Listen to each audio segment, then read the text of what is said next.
What a finish! What a man! The drum roll finishes, and the target is and it comes on finals night, and it's a knockout push. Dirty Harrison! Van Velzen!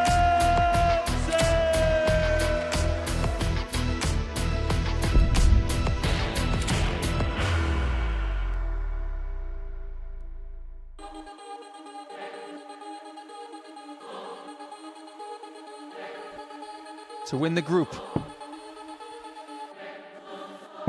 he needs the bullseye. Oh my word! How has he done that?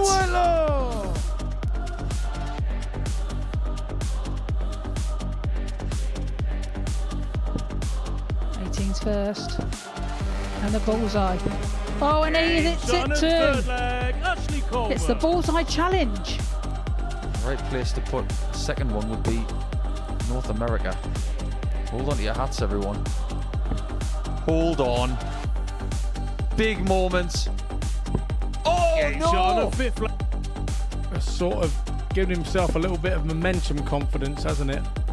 But now treble 15 here and double top to seal the deal. Oh, lovely stuff from Andy Hamilton. Yeah, I believe it's still there for Andy.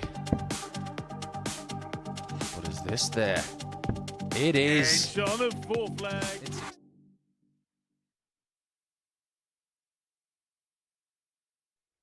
Welcome along to part 2 of your double bill here at the MODUS Super Series.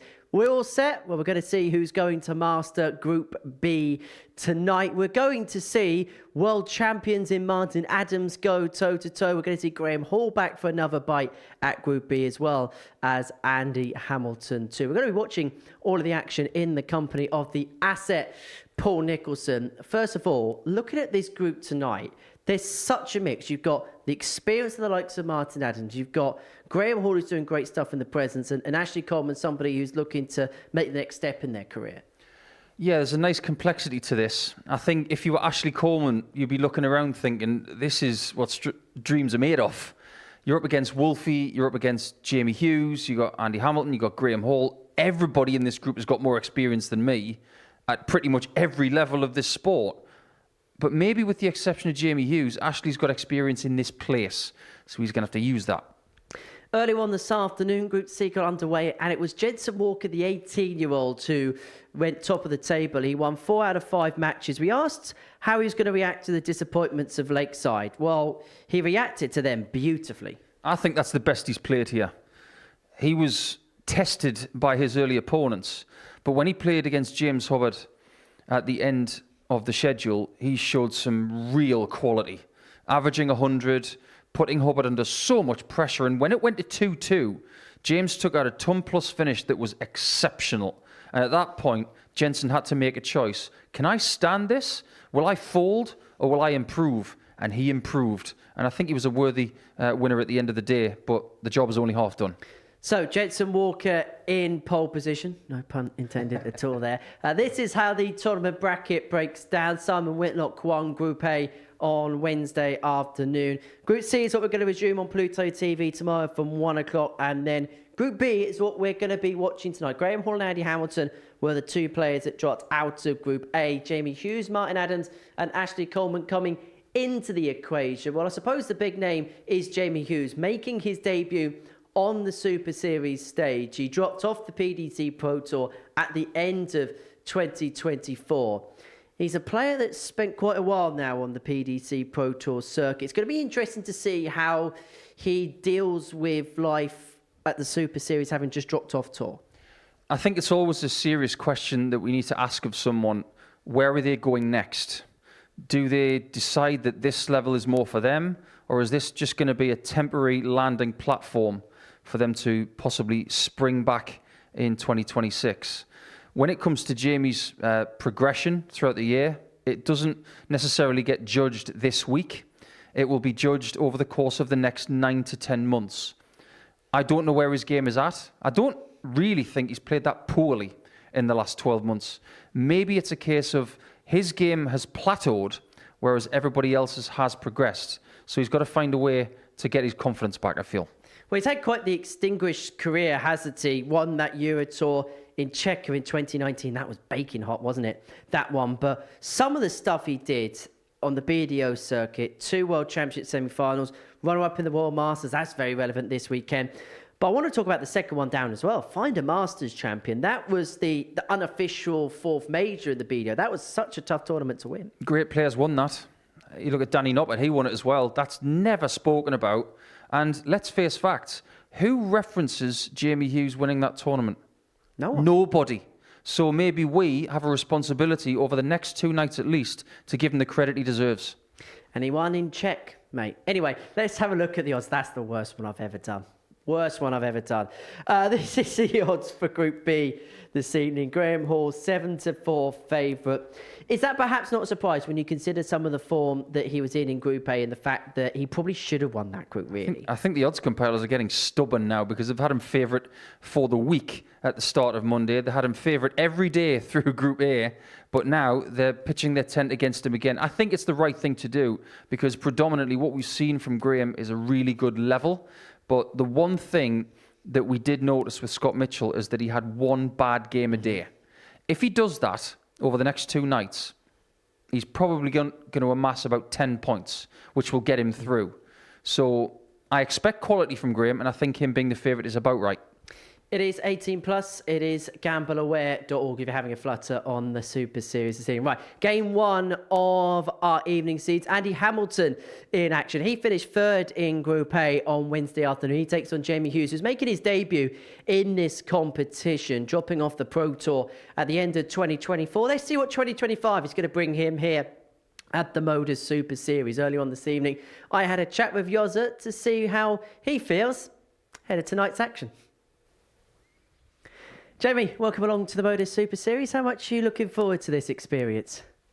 Yeah, I'm really looking forward to it. Obviously, it's been going a while now, and I have watched a fair bit of it. You know, some of my pals have played in this race called Scott Baker. You know, I think one of my pals does as one of the commentators sometimes. Where it'd be great to be with him, like him commentating on me in the future. But yeah, really looking forward to it. So you mentioned you've seen bits of the Super Series. What have you watched and what was your preconceptions of the Super Series? Obviously, you have your group stages where, you know, you're just kind of sparring it out, getting ready for the main events, kind of. Hopefully you get through to the winners' night at the end of the week. So in terms of last year, obviously disappointment coming off the tour and then not regaining your tour card. What's the goals and what's the plan for 2025 for yourself? Just to try to resurrect myself, to be honest, because it's been a tough, at least 2 years, especially last 12 months, has been really, really tough, you know. Struggling with injuries still not as healthy as I should be, which is impacting the practice I can do, but I still believe that on the day I'm as good as anyone. So in some sense, it's actually a case of maybe it might be one step back for yourself, but actually it could be the perfect platform to get yourself back to the form you were in. Yeah, well, the first time I went for my PDC tour card, I didn't get it. And in them days, I was allowed to go back and play any amateur darts because there was only BDO and PDC then, and I was excluded from playing in the BDO the year after. So I just basically did just the challenge tour that year and then came through that year playing the darts of my life. So that's the aim again. I wish you all the very best, Jamie. Good luck this week. Thank you. Well, it's hard to disguise where Jamie Hughes is from, is it? The man from the West Midlands making his debut on the MODUS Super Series stage. He really did make his name straight away when he was on the PDC circuit. Won his tour card in the January of 2019 and then would win a Euro Tour in his first full season on tour. The 38-year-old from Tipton's had quite the career so far. Former World Masters finals. I'm sure we're going to talk about that competition somewhat over the course of the evening. He takes on Andy Hamilton, the 57-year-old from Stoke-on-Trent. He won a week in the previous series. He's looking to make it through to back-to-back Champions Weeks. Is the man from Stoke-on-Trent very much enjoying his darts at this present moment in time. He's got a smile on the face. He's got a spring in the step. And now he's looking to vault his way to more Super Series glories. Jack Garwood is your referee this evening. He's going to be a busy man over the next First leg, it's Jamie to throw few first. weeks. Game on. He'll be at the Circus Tavern in a couple of weeks' time for the World Seniors Championship. But right here, right now, he's in charge of the action as Jamie Hughes takes on Andy Hamilton. Game 1 of 10 that we're going to bring to you all evening long. And we're going to be watching it in the company of the asset, Paul Nicholson. Hi, Paul. Yeah, good evening, Henry. I am really keen to see what we get from Yozza the next couple of days. Never good to hear that when someone is as candid as Jamie has been, 44.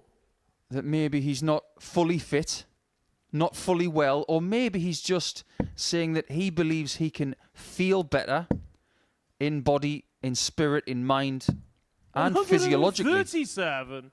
He has had problems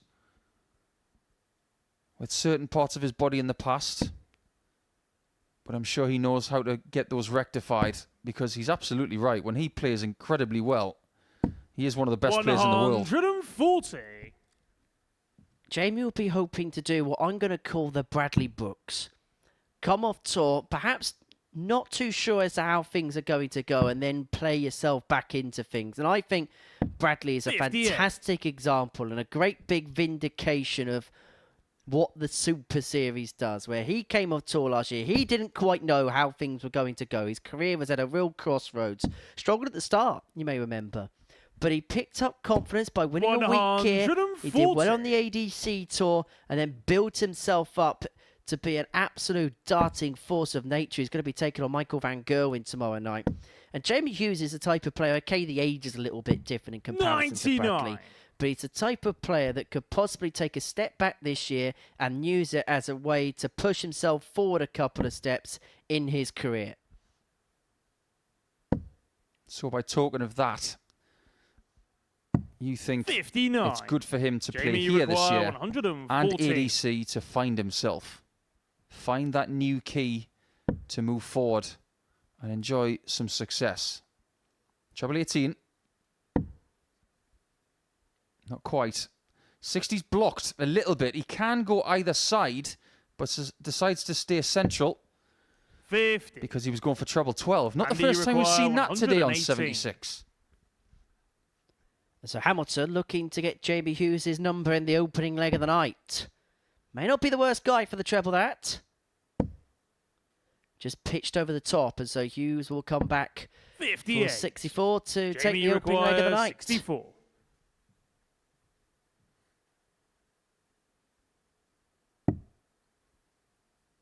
Stay in that region. Needs 56. Double top for his first leg on this stage. 44. And he's had And he plenty of legs on this stage 6. this week. He's had 47 of them. He'd like to have 51 after this particular contest. He's going for the small 20. He's got one dart at tops. Game shot on the first And he leg. does Andy what Yozza Hamilton. couldn't. Even though Jamie Hughes only had one dart Second leg, and a it's double Andy in that to throw leg, he may first. feel like that was a leg Game that on. maybe Yozza let slip. You speak to any dart player at this level. They miss a dart at a double. They will feel that is a leg they've always let slip. Every dart player expects to hit every shot they throw at. 140. It's a perfectionist's sport in a game that can't be perfected. If you can be okay with the fact that you're going to miss darts at double, you're going to 82. miss scores, that's half the battle cracked. Because perfection doesn't exist in this sport on the whole.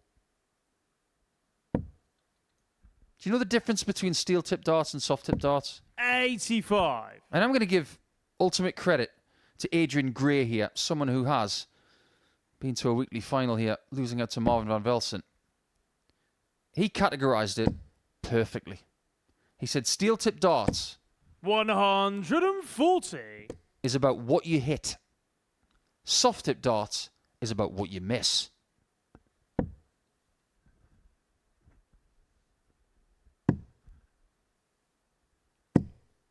The wires and the 65. margins in this game are so razor thin, quite literally razor thin. Just asked Graham Hall yesterday when he saw Simon Whitlock with that tops just dangled by the loosest of threads. 84. That dart in double top for Whitlock was dangling so vertically south. It looked like the thing that goes left and right in a grandfather clock. It was like a pendulum. And Andy Hamilton had the best view of it. 137. At the end of that match where Whitlock took out the 1-2-4 in the bull, that smile from Andy was one of just another chapter in the rivalry. And he'll be saying to himself tonight, I'll see you on Saturday. 99. Andy requires 74. And he could be seeing himself into a 2-0 lead before too long. 74 to double his advantage in this match. He's going to go to the low portion of the 20 bet again. In fact, no, he goes up to the centre. Double top. Game 2 shot from on 2 on that target. Andy Hamilton. Hamilton is into a 2-0 lead. It looks like the radar is there for the hammer this evening. Third And it has leg, been it's all week, Jamie to really. throw first. Game on. Averaging about 89 for the week. A really solid amount of maximums from Andy as well. 25. The second most in all of Group A. Did put in a ton plus average. 81. And he had the most ton plus checkouts as well. So there's a lot to be cheery about if you are a Hammer fan, or indeed Andy himself. I haven't spoken to Andy this week, but I just wonder what success is going to be 39. for him in 2025. I'm sure winning another week here is going to be high up on the radar. I wonder whether the seniors will be something potentially of interest to him. He lost in the final of the Champion of Champions last year to Richie Howson. And you'd have to say that the way that Andy's been playing, 100. particularly over the last 6 months or so, he's in the type of form where he could win one of them big major tournaments. Even the biggest one. I don't see a reason why he can't. This kind of form that we've seen from Andy this week, he's throwing with such fluency and such great rhythm, like he did in his heyday or his perceived peak, that everybody who's involved in tournaments where he's 84. at, they've got to be very wary of him. He's in good nick. He's healthy. He's energetic. He seems to have a lot of things that have let him down in the past cracked. Personal life, check. 6. Work ethic, it's never left him. Health, check. Form, check. I know the qualifiers take place this weekend, don't they? The last chance to qualifiers for the 93. Circus Tavern. Hamilton's not automatically in the field this year, so if he is to get there, then he's going to have to play one of the 3 qualifiers over the course of the weekend, which could be a little bit tricky when his number one priority this week is to make sure that he gets through to Saturday night at the Super Series. 43. So what you're saying is either way he's going to be Jamie playing on require Saturday. 143. Most probably. Hughes looking at 143. And he's got 6 starts from here to reduce the gap. There's some big names as well involved in that particular qualifier. Former world champions, Scott Waite, Scott 100. Mitchell and Richie Burnett are all involved in that. Yeah, because the age has been dropped to 45, which has invited in the likes of Colin Osborne. And Steve West is trying to qualify for it as well. That'll be interesting. Oh, Steve's going to be a danger in that draw. 43. And who Jamie knows, he could draw require Neil Duff for the 43. 175th time of the year. Double 16 for Yoza. Needs to find something soon. 11. I get the feeling that was in. Andy Had the other require one not said, you're not getting past 136. me. Well, this would sting. But Hamilton's not going to take out the 136. 6. One thing is becoming very apparent Jamie here. require 32. You've got a player that is suited to winning matches and a player who hasn't tasted much of that Game feeling shot in on the recent third times. leg, Jamie because it's Hughes. just taking Jamie Hughes a little while longer than usual to really get himself in good positions. Fourth He's brought it leg, back it's to Andy to throw 2-1. first. But you feel like Game on. Hamilton's got just that little bit more conviction right now. The 2 most apt words in that sentence. Right now. 93. A bit like James Hubbard from this afternoon. I'm sure Jamie has known that he's coming here for a good few days, maybe a couple of weeks since Q School, where he went straight 96. into stage 2, but only won 3 games out of 7 played.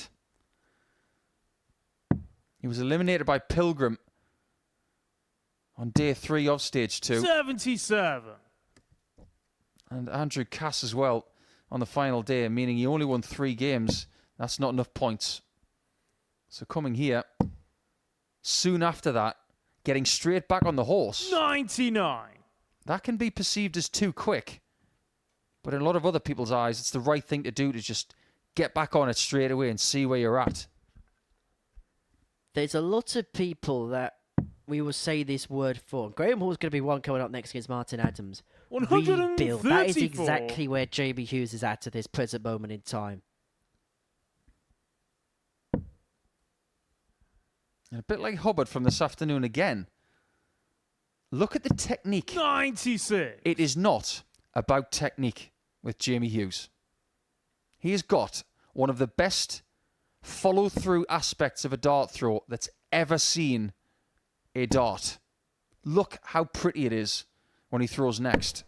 63. It is elite. But because it's so fierce, it has caused him a little bit of RSI over the years. Look at this. Straight through. It is absolutely wonderful. 134. Make no mistake, it is an and you elite require throw. 134. Well, Hamilton was 2-0 up in this particular match, but no quicker as he raced into a lead could he find himself in a position where the man from Tipton could tiptoe on his shoulders. Because he should get at least a dart, 94. Hughes, here to level this Jamie match up at requires 2-2. And if he 76. doesn't, Hamilton will be looking at Tots for a 3-1 lead.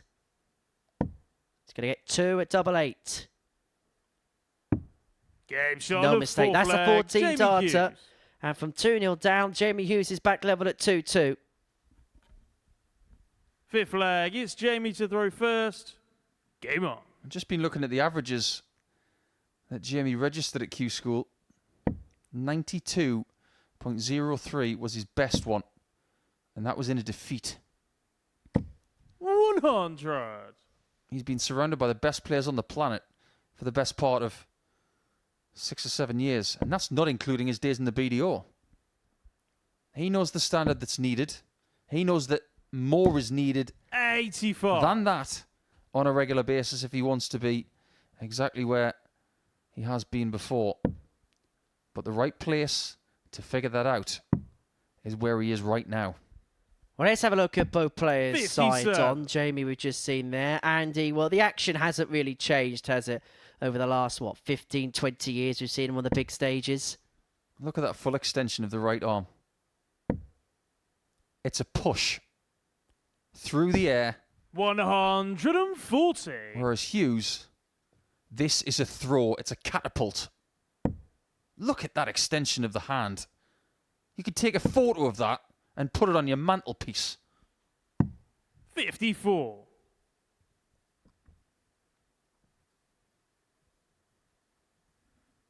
You can see how upright Andy is. A lot of players lean into their right-hand side of their body, but Andy doesn't do that. He stands very upright and does that 108. very, very well. He That's now maximum 27 for the week. And he's still 7 behind Simon Whitlock, who had 34 60. in Group A. And you require 96. Well, it's Hamilton putting his foot on the throttle at the perfect time. He was 2-0 up, pegged back to 2-2. But that Maxim has put himself in a really good position in this leg. Now, 76 left, and his opponent is nowhere near finishing range. See, that's the mistake that James Hubbard made earlier, because he was on 76 and he went for double-double. Game shot. That's of what you're fifth supposed leg. to do. Andy Hamilton. You go for a treble to then leave the outer ring. If you don't get the treble, you can lay up for the Sixth double and have leg. 3 It's Andy darts. to throw But first. Andy wasn't fiddling on. around. He just gets rid of it. Let's see it. That second dart. How good was that? Because he would have only had that small portion of the corner to aim at. the full coverage of his 58. convictions, and now back in front at 3-2. And this game is getting better as it goes along. We can have a look at that in terms of the leg by leg. It was a scrappy start, a couple of scrappy legs in 57. there, but the last couple of 14 and 12 just beginning to get into the swing of things, both players.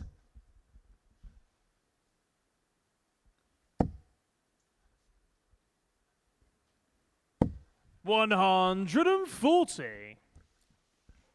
Andy looks in so much control. By the way, any idea what Jamie's nickname is? I can't see it anywhere. 96. Oh, that's right. It's everywhere. He's hiding his nickname in plain sight. It's only been printed on his shirt about 74 times. He's actually got more yozzers on that shirt than Joe Cullen's got stars on his old shirt. 89. It's just a watermark, isn't it? You know when you get one of those pictures which are copyrighted? Yeah, you're not going to get anybody else to sign that shirt if you've got one. 40. Imagine you leave your dart shirt in the practice room and then someone comes in and says, well, who's this shirt belong to? Somebody called Yozza then.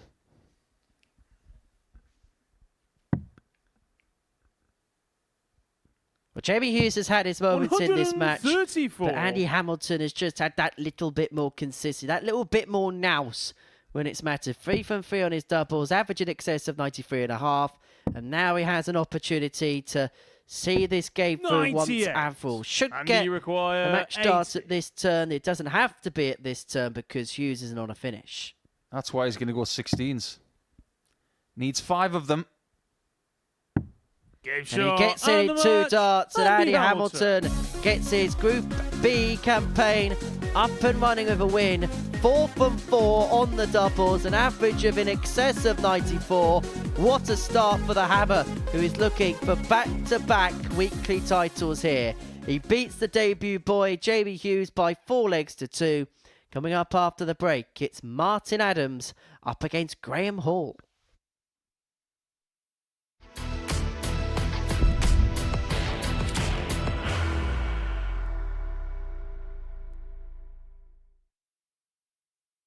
Are you ready to lift that trophy, Darius? Yes. Let's do it then. Ladies and gentlemen, your MODUS Super Series 9 champion is Lucky D, Darius Labanowski!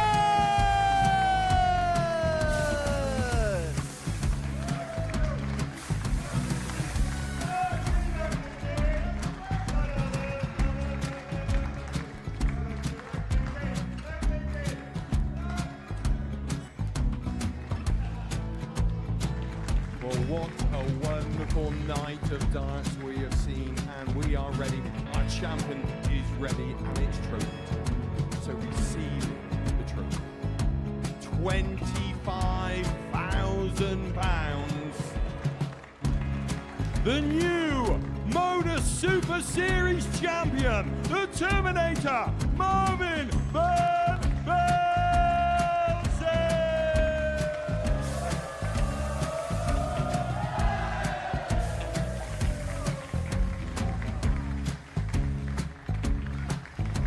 And one more time, the 8th MODUS Super Series champion, the Terminator, Marvin Van Velzen.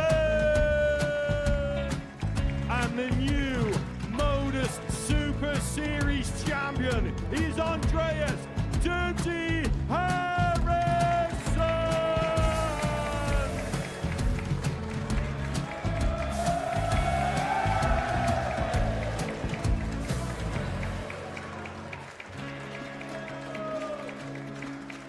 And one more time, the 7th MODUS Super Series champion.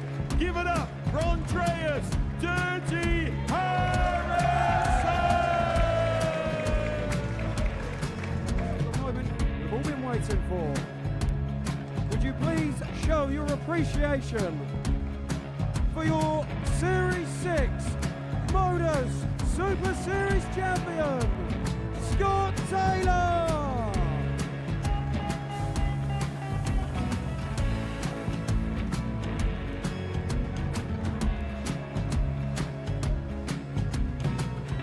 One more time, your new MODUS Super Series champion. He is Chucky. He is Jim McEwen.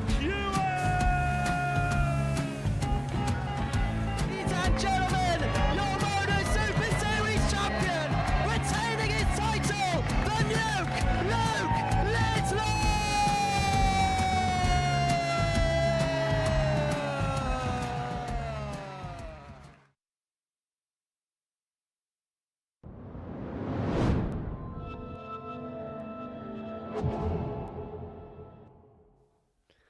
Welcome back to the MODUS Super Series on Pluto TV, where Andy Hamilton got the better of Jamie Hughes in our first match of the night by 4 legs to 2, averaging 94.24 and 4 from 4 on his double. So the hammer up and running. Game 2 sees Graham Hall looking to bounce back from Group A disappointment against that man there, Martin Adams, a former weekly finalist, lost to Justin Smith in Series 2, Week 3. The 68-year-old from deep in St James is looking to win a title here for the first time. And it's always a pleasure to see that man here at the Super Series. As it is a pleasure to see Graham Hall once again. He'll sort of be disappointed that he is here this year. He would have harbored real ambitions to have retained his tour card after losing it at the end of 2024. But this was a place where in Southampton, he really made his name. He did some great stuff in our previous studio. He had a good run as an amateur qualifier at the UK Open. It's almost a little bit of a full circle moment for Graham Hall, where, okay, this wasn't the building where he really made his name. That was back in Southampton, but he returns to the place where it all started for him. Game on. And it's a place where he can use to improve his game, to move forward back to where he wants to be, because he does want to be back on the Pro Tour. 60. Graham is good enough for that, but the last 2 years don't lie. If you don't pick up the victories, you don't get the ranking money, you don't get the position in the top 64. 108. But you cannot deny that Graham is one of the best players you're going to see here this year. He's already proven just how good he can be. He's had numerous 100 averages this week, including the biggest performance of the week, 105.47. And averaging for the week, 92.3. Every department looks very healthy. But he still didn't win Group A because Mr. Whitlock had something to say about it. Well, the subject of healthy starts, he's gone 5 deep into the 9 in the opening leg. Could you mention his numbers of 92.37 for the course of Group A? If you divide up the tour and you have the average of all the 128 tour card holders, 92 is pretty much the benchmark, which shows that Graham Hall's game is there, but maybe in the key moments, just something is lacking. 5 European Tour events in 2 years. 105. Based on the qualification criteria over those 2 years, that's actually not bad. But only 1 victory in a Euro Tour event in that time. That is something that doesn't sit well with him. 60. And when you've got a tour card, the bare basics is Minehead, Ali Pali, and he couldn't be successful in those quests. That was where a lot of the damage was done, but he's doing a lot of damage early on here. Potential levered data to break in leg 1. Game shot on the first Graham leg. Hall is here to play on this Thursday night. He got hit by the disappointments of Group A, but G-Man has regrouped and is finding his groove right from the get-go. Looks like he's playing with a point to prove. 108. Well, this is ludicrous. Absolutely ludicrous. I know it's early days, but have a look at that.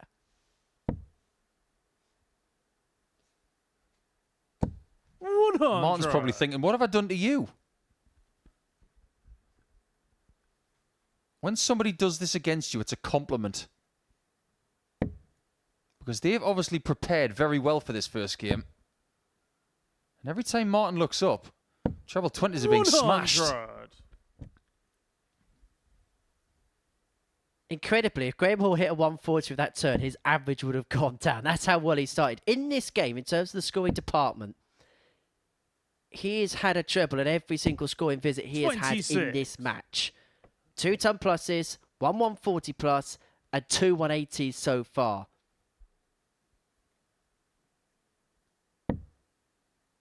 There's actually, incredible, just having a look at the average of Martin and the average of Graham. 100. In matter of fact, there is a 60-odd point chasm between the pair.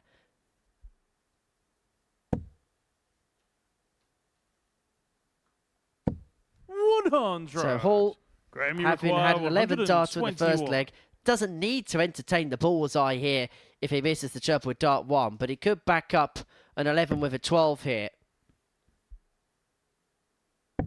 Oh my. 89. If he'd hit that double 16, this would have been a 3 Michelin starred performance. Well, we'll have to give him 2 stars at this stage.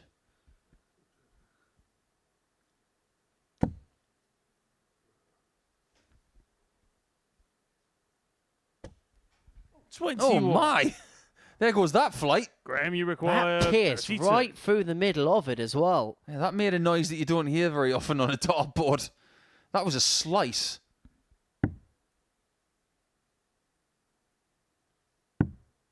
Okay. Double 9. All's well. That could end well. But he doesn't have to go for this either because Adams isn't on a 16. finish, and he does the sensible thing by hitting the single 2 to leave himself double 8 upon his return.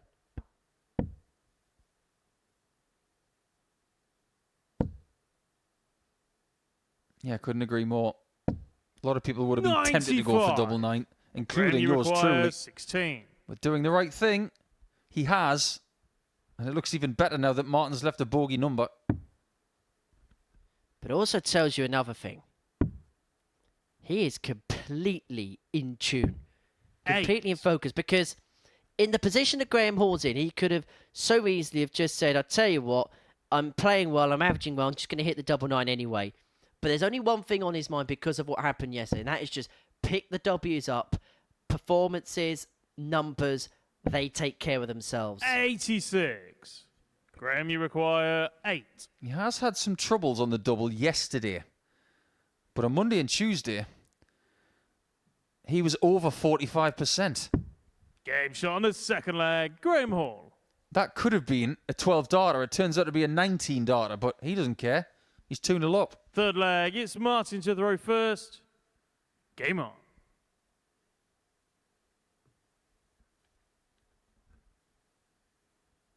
Now, what do we make of these flights, by the way, that Martin's using? He doesn't use the molded ones anymore. He said that the technology he was 42. using for quite a few years, it just didn't seem to be working as well. So he decided to go back to a foldable flight and a poly stem. And someone of a few more years in the bank than yourself, 100. Henry, I look at these flights and they look antiquated in the best possible way. They honestly look like the flights we used to buy when I was a kid. 95. Maybe that was the thought behind them. They look retro.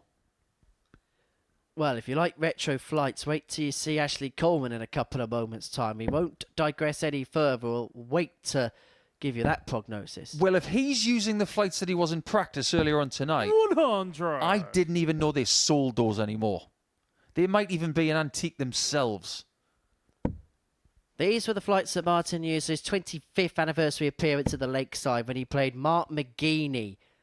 That was the first game of the championship. 108. He had a fair few of them, but he was on the wrong end of the scoreline. He'd lose that particular match 3-2, and McGeaney would actually have 2 darts to beat Glenn Durrant in the final of the Lakeside that year. I remember that because that was my first ever visit to Lakeside. 100. And it wouldn't be your last. If you could describe Lakeside in 3 words, what would they be? But I do get the feeling that it would take Martin more than 3 words to describe Lakeside for him. 60.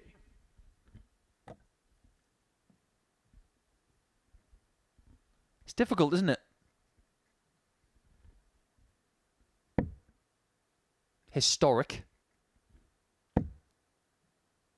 Individual. 177. Spooky. Martin, you require 124. Bobby Davro spring to mind. Correct. We'll tell you that story in a second. As Martin looks to get within 1, but is needing 64 more.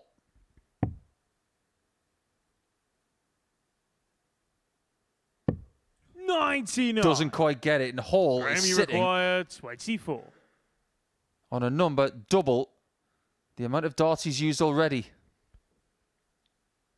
For the double break and a 3-0 lead. Game shot on the third 13 leg. darts for Graham Graham Hall. Hall. He is in such good nick. Average of 104.86. And he has the darts in his hand to flag complete is a Graham to rout throw over the first. 3-time Lakeside Game champ. on. Come on, Henry, tell the broken picture story for everybody who doesn't know it. This is from Lakeside 2022. So me and Nico worked on this tournament. I was in a very different capacity to that you know me of 85. now. And we were backstage in the little production area we had where we kind of ate between sessions and just chilled out when we had a little bit of time out. And me, you, Lindsay Hitgrave, and I think John Warding was there as well. It was in between sessions. We were having something to 55. eat. And a picture smashes on the floor. Completely ghostly. Completely ghouly. And on the back of that, of this painting that was smashed, was a picture of Bobby 97. Davro, the entertainer. And all week long, we moved this picture of Bobby Davro into different positions. It was kind of like our little game. And we kind of spooked Lindsay Hitgrave, who now does an excellent job presenting the Premier League on TNT 55. Sports. We used to spook her about once a day with that. Do you remember what the picture was behind Bobby Davro, though? It was of, I think it was a young girl from the 19th century next to a chair. And it looked very eerie. We were convinced that we had a Lakeside poltergeist. And nobody wanted that picture anywhere near them.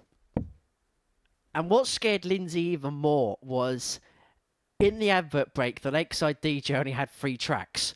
And one of them was 500 Miles by the Proclaimers. 100. And there was one night where, I kid you not, the crowd kept singing Bobby Davro every single time. It's meant to be da-da-da-da. And Lindsay was doing a link and an advert break whilst that's being played and everyone's shouting Bobby Davro. And I don't 80. think she quite knew what to make of it. 2 words that describe all of that. That's Lakeside. And that was before the karaoke began. 60. Graham, you require 99. The less said about that, the better. And the less said about this potential result to Martin, the better, because he could lose by 4-0 in the next couple of seconds. 67.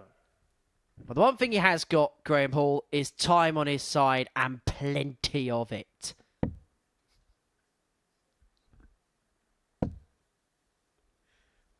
For Martin Adams, he's had glimpses, but he's just 59. been Graham, you outplayed by require a man 42. who is running red hot at this particular moment in time. Another 6 starts on 32, 102 the average. Game shot. And it's a the match. fantastic start Graham for Hall. Graham Hall. At times, it looked a little bit limbered from the man from the West Midlands, but Graham Hall gets out the gate superbly. He has demolished the 3-time Lakeside champion 4-0 with relative ease, restricting Adams to just a solitary dart and a double, an average just under 102, and that was despite, as you can see there, a lot of missed darts and a double.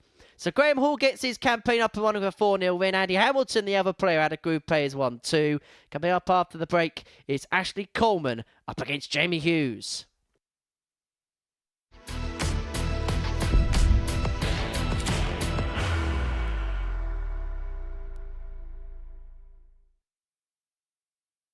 you ready to lift that trophy, Darius? Yes. Let's do it then. Ladies and gentlemen, your MODUS Super Series 9 champion is Lucky D, Darius Lewandowski!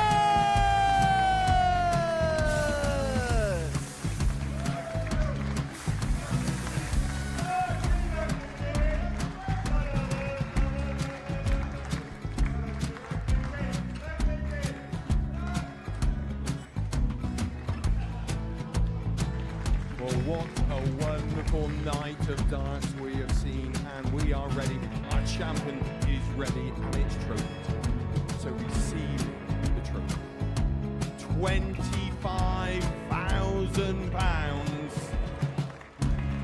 The new MODUS Super Series champion, the Terminator, Marvin Van Velzen.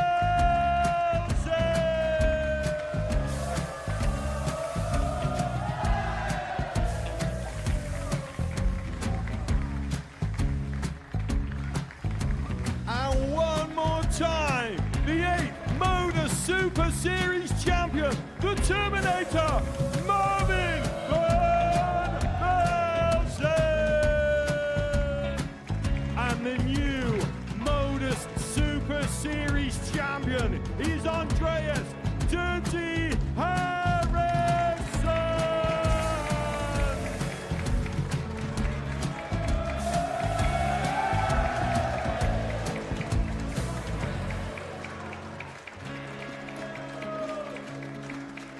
And one more time, the 7th MODUS Super Series champion. Give it up for Andreas Dirty Harrison. The moment we've all been waiting for. Would you please show your appreciation for your Series 6 MODUS Super Series champion, Scott Taylor?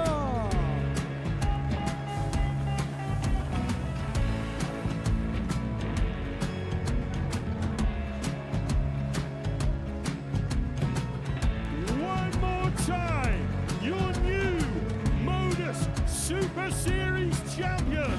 He is Chucky. He is Jim McEwen.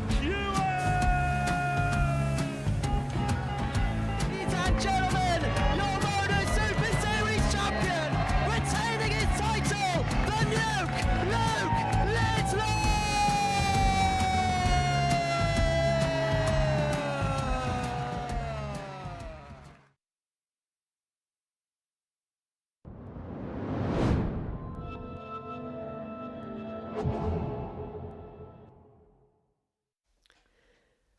Welcome back to the live lounge here in Portsmouth for the MODUS Super Series before the break. What a performance we saw from Graham Hall. Average of just under 102 to dismiss of Martin Adams by 4 legs to 0. The 3-time Lakeside champion getting just one dart and a double in that particular contest. Game 3 sees Ashley Coleman go toe-to-toe. 27 years of age. Former weekly semi-finalist, the Prince of Darkness, looking to light up this Thursday night. Up against Jamie Hughes, who already has a gain to his name, but already a defeat to his name. A 4-2 loss to Andy Hamilton in the first game of the night means that the man from Tipton will need to get on his tippy toes and pick up a win sooner rather than later. Otherwise, he might find himself in a spot of bother. It's game 3 of our evening session. The asset, Paul Nicholson's alongside myself, Henry Deacon, in the commentary box. And it could be interesting to see how Jamie Hughes gets on here, because there was glimpses of good stuff in that match against Andy Hamilton. But would it be fair to say he didn't quite look match sharp in that contest? Yeah, I think that's fair to say it. I think that's very fair to say. 41. An average of 84 and a bit in your first game on this stage is not a disaster. But when you're up against Andy Hamilton, who is in form right now, something like that will be dwarfed. 6. Against Ashley, who is experienced on this stage, you do get the feeling that Jamie's going to need something like that, if not a little bit better, to find his first victory in his first evening here at the Live Lounge. Curiously, when Jamie won his one PDC title, he beat Stephen Bunting in the final, didn't he? In a scorching Prague. 140. A tournament that is always talked about because it was measured at 66 degrees Celsius on the stage. It was ridiculous. But the way that Jamie held up in the heat and the way he played to beat Bunting in the final, it got him to the match play and it eliminated James Wilson from match play 97. inclusion. It was a huge story back in 2019. But tonight, Stephen Bunting at the World Masters, 100. he was 2-0 down against Willie Borland. Bunting still won. So that proves you just got to find a way no matter the format. Stephen Bunting, the 94. two-time World Masters champion and the reigning Masters champion, through to the next round of the World Masters. Well, before we get too deep into this, I'll ask you a 6. question. Jamie, you require 110. We'll wait and see if Jamie can take this out as he goes for 51 and tops. Tops it is. 90. Tops Ashley, you he will require no longer go for in 123. this leg. Ashley needs the bull. 98. Not far away. Jamie, you require 20. So Hughes, double 10 to get the breaker throw on the opening leg. In fact, each of the opening 2 matches tonight have gone against the darts.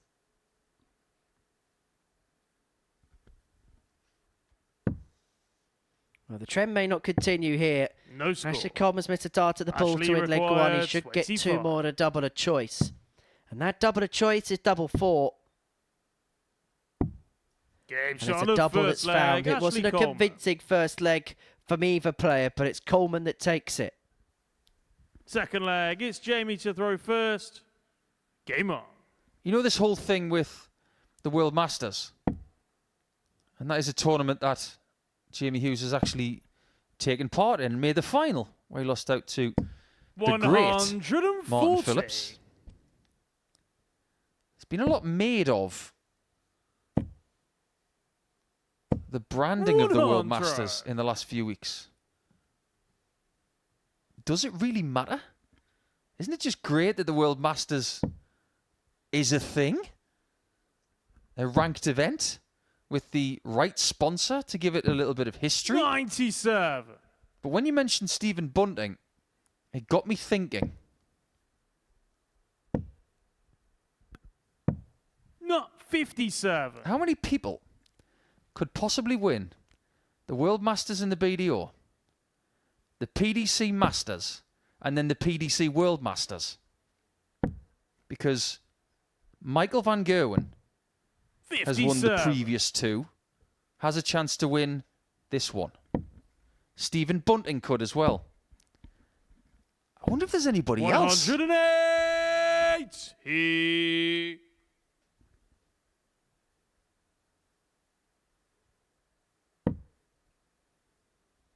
Although there would have been quite the irony if Wesley Plaisir had a good one this weekend, because he could have won the WDF World 81. Masters and the PDC World Ashley Masters require at the same 164. time concurrently. Yeah, I think that would have been fun. I think Ashley's having a bit of fun here. 58. Jamie, you require 126. Jamie won't be if he doesn't hit this 126, because the Prince of Darkness is lurking on something a lot more makeable than 164 now. Not going to find the treble with dart 2, and so Coleman has got a chance to break the throw here. Looking at 106. 43. Ashley, you require 106. Might stay there. Wise choice. And a Game brilliant on shot. the second leg, Ashley Coleman. Don't accuse Ashley of being out of his depth against all of these legends. Third He leg, could be it's very Ashley to throw competitive. first. Game on. Now, just to confirm, Stephen Bunting and Michael van Gerwen are the only 2 players 140. based on the tournament structure in the history of the PDC. They're the only ones who could ever have all 3 Masters titles in their locker in their careers. Because James Wade did not win the World Masters in the BDO. 43. And Phil Taylor's retired. So he can't get this one. 55. On the subject of retro, we did tell you about the equipment of Ashley Coleman, and for those that may have said, it's a bit of a retro flight that he's got, and we were having some delving through, and it's actually 60. a John Lowe set, a John Lowe flight. Yes, it is. I didn't even know they made them anymore. 139. Make no bones about it, when I was a kid, I grew up in a town called Blythe in Northumberland. There was a small sports shop just over the road from the Waterloo pub called Macrop and Son. 78. If we wanted darts equipment, we would go there and they'd have lolly jars full of flights and stems, but there was a little cage next to the stairs and they had 47. one set of the golden John Lowe darts, and we all said, they are unbelievably pretty. But none of us could afford them because they were £40. This was in the early 90s. But the most attractive 57. part were the Actually flights. require And they were just like this. 120. I don't know if these are an old set or a reproduction, but boy, they take me back. 42. Well, Ashley is a collector of darts. He's got pretty much hundreds of sets in his house. He knows the game and he can throw the game quite well, and he's thrown quite well here. He's throwing well enough to put himself in positions where he is in charge of this contest, and he's 78 points away from a 3-0 lead. 58. And for Jamie Hughes, Actually requires it's been 78. a start to the evening thus far that has been one to forget. Double top. Free zip. Gage on the third Coleman leg. in Ashley cruise Coleman. control. Fourth leg. And he It's hasn't Jamie really to had throw to first. Do too Game on. much. Ashley to put himself in a position where he really has taken charge of this match. Averaging 83.5. He's playing okay. But Jamie, I feel like, will be slightly disappointed about the way 100. things have panned out in this particular contest.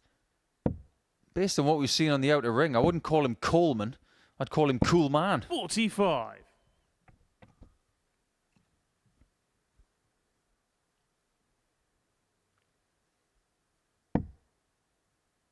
See, Jamie's gone down the old route of Scott Waits. Said goodbye to any hair he had left 108. on top and said, keep the razor as well. We'll just go for the old scissors to keep the beard in check. 100.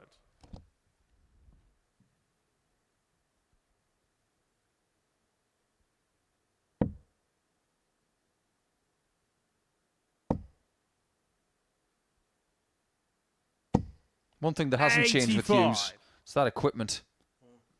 Same barrel, medium stem, coordinated standard flight. 139. He knows it works. Jamie, you require 136. If there's ever a problem, it's not with the equipment. Tried, trusted, tested at the highest level. He's got 6 on this point. He's not going to take it out. The 136 with 3 in hand, but he's going to do the next best thing, leaving himself tops, but also doing so after a dozen darts. This is a much improved leg from Yoza. 83. Jamie, you require 40. What he needs is a first dart right down the neck of tops to get his confidence going. That's a perler of a marker. Well, this has got to go in.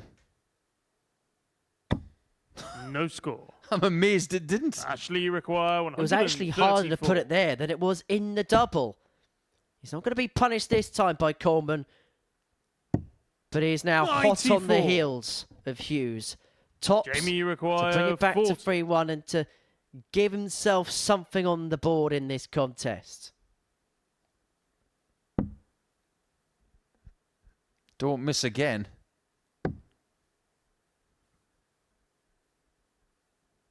And because he does, 35.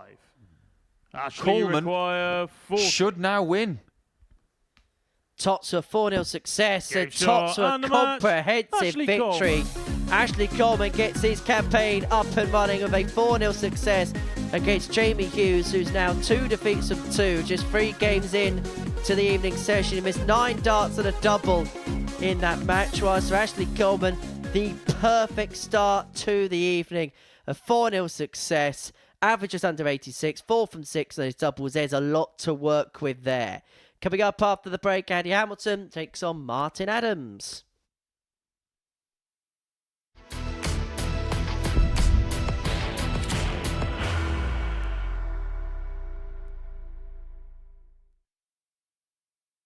Are you ready to lift that trophy, Darius? Yes. Let's do it then. Ladies and gentlemen, your MODUS Super Series 9 champion is Lucky D, Darius Labanowski!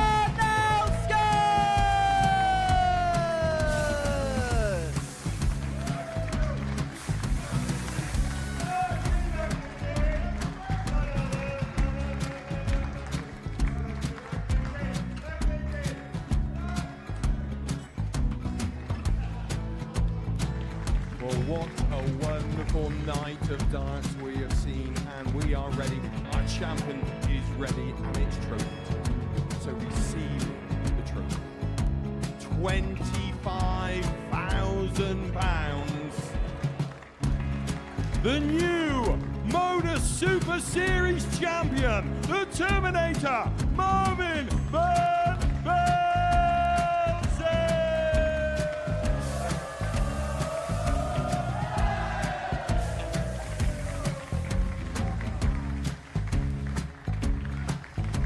And one more time, the 8th MODUS Super Series champion, the Terminator, Marvin Van Velzen. And the new MODUS Super Series champion is Andreas Dirty Harrison.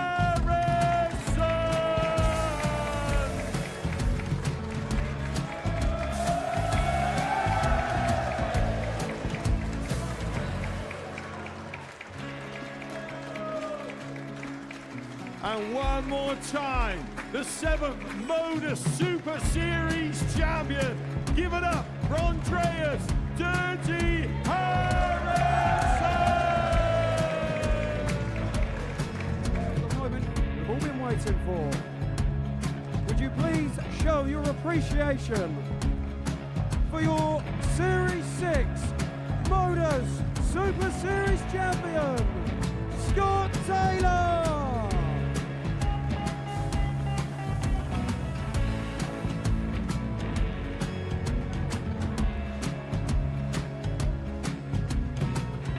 One more time, your new MODUS Super Series champion. He is Chucky. He is Jim McEwen.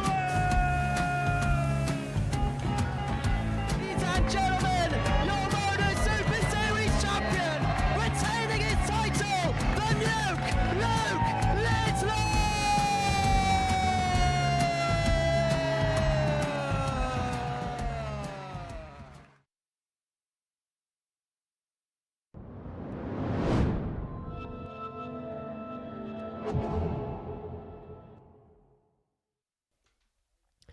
Welcome back to the MODUS Super Series, where before the break, Ashley Coleman got the better of Jamie Hughes by 4 legs to 0.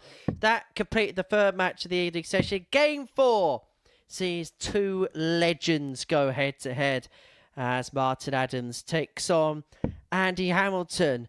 And as far as these two are concerned, well, they've had differentiating starts to the evening. Andy Hamilton beat Jamie Hughes 4-2. It was a good start to the night for Andy. Average of 94 and change, 4 from 4 on the doubles. Whereas for Martin Adams, he was caught in the Graham Hall tailwind, wasn't he?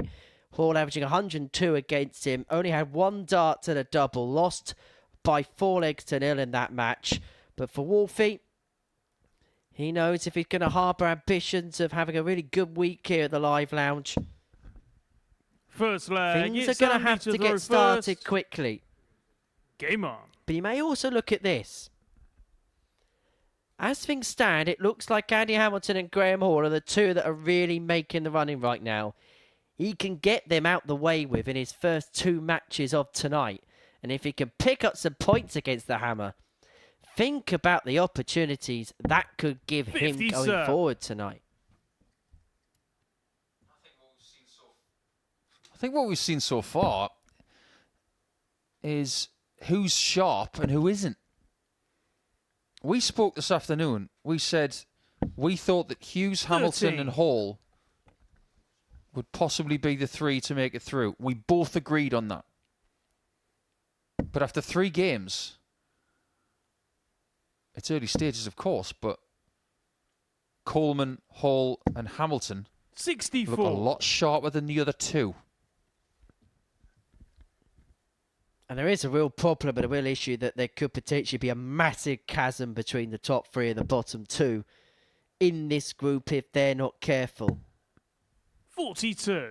Martin's been very open about where his game is at this present moment in time. He's struggling with arthritis. He's 68, bordering on 69 now, is Wolfie.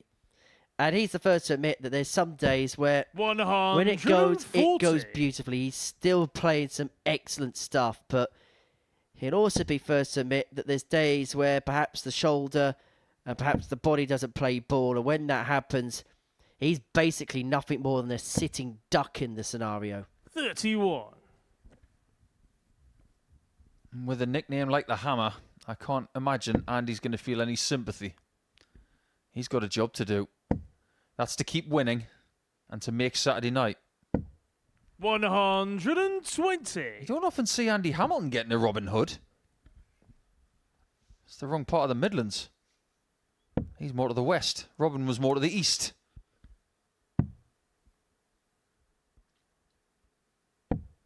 $93. Andy, you require 120. We've already seen this week Andy take out 80 with 2 double tops and 3 darts in hand. He wouldn't ever go for 3. It's not in his playbook. Went bull because dart 1 was blocked. 88. Maybe it was better off going 3 tops.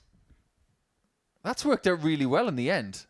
But if you'd have said to me, with Martin back on 322, that Andy was going to go for 2 bulls, I would have said, not 58. on your Nelly. Andy, you require 32. And for Andy, it's not going to be anything flashy. It's going to get social media clicks. That's how he feels he can complete the leg in the quickest possible time. He is old school. He will get everything done in the most conventional manner possible. And the convention here is to shift all the way across because dart 1 is in the way. What a find that is. He had to move all the way across and manages to find a way into the double 16 and into a 1-0 lead. Second leg, it's Martin to throw first. Game on. He almost threw that dart from a different postcode. Do you want to play a little teaser game with all of our viewers live on Pluto TV on Thursday night? Officially a tungsten teaser? Yes. I have the exact figures of how many Players' Championship events Andy Hamilton has played in 58. and Jamie Hughes. How many Players' Championship events, excluding UK Open qualifiers, have Jamie Hughes and Andy Hamilton played in together as a total? 100.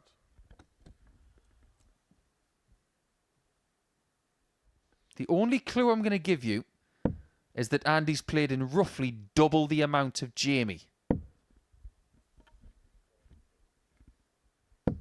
100. I'm going to go 360. Not even close. Oh. So what we'll do, when we get towards the end of the match, we'll give you a bit of time to try and figure it out. And if you use a smart 100. device, shame on you. Have a little look around the room who you're watching this with your family, your friends, your colleagues. Come up with a number in the next couple of legs and see who gets the closest. 95. Now, Martin should start in the 19s on 271, but he won't. Doesn't even entertain the new level of counting ability that has been brought into the game by 43. the kids these days. He is old school and he will carry on playing the way that he wants to play the game.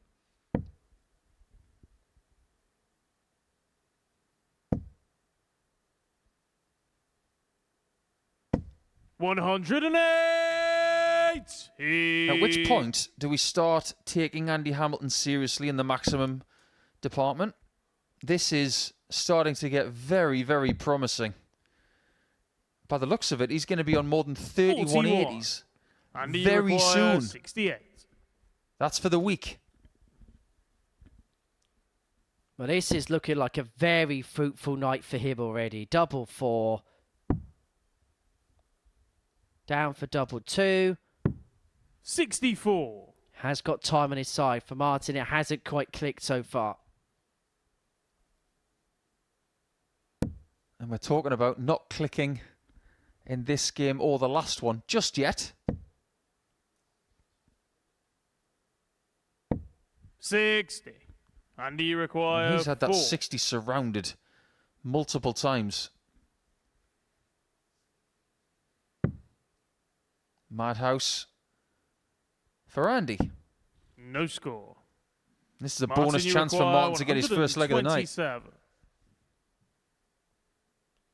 This would actually be his highest score of the match. Trouble 19 would have given him a dart at the bullseye. But Hamilton will come back for double 59. 2. This time under a And bit you more require pressure 4. to double his lead to 2-0. He has had every single crumb of comfort possible in this leg. But if he doesn't take it out this time, Martin shot on the Adams is second ready leg, to Andy intercept. Hamilton. But Hamilton just about gets over the line in that leg, leads 2-0. Third leg, it's Andy to throw Martin first. Adams, Game there on. are some real big questions to answer here. Do not look, Martin, because Andy's at it again. 140. You were talking earlier about the meeting of Adams and Coleman, which will be game 8 tonight, into the early hours of Friday. It's got a somewhat sinister feel to it, hasn't it? 43. Wolfie against the Prince of Darkness.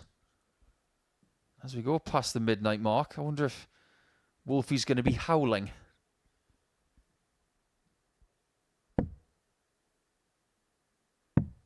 $80. Adams does have that schedule tonight where he plays game on, game off, game on, game off. He gets a 1-game break, and that's it. I think this could be a disaster for Martin. I think he could do with having that period in the middle of the night where he has a bit of a break. And I 81. reckon he'd be the first to admit that as well. I think he wouldn't mind having a couple of games where he goes back to back, but I think he would like a little interval somewhere. I think the constant reps perhaps is not ideal when you look at the schedule sheet. 93. I hate to say it, if that is not a plus for him, he's going to have to deal with it tomorrow night as well. Because the fixtures are reversed. The schedule is turned upside down, but the complexity of it for Adams is going to be the same. 135. Game on, game off, game on, game off.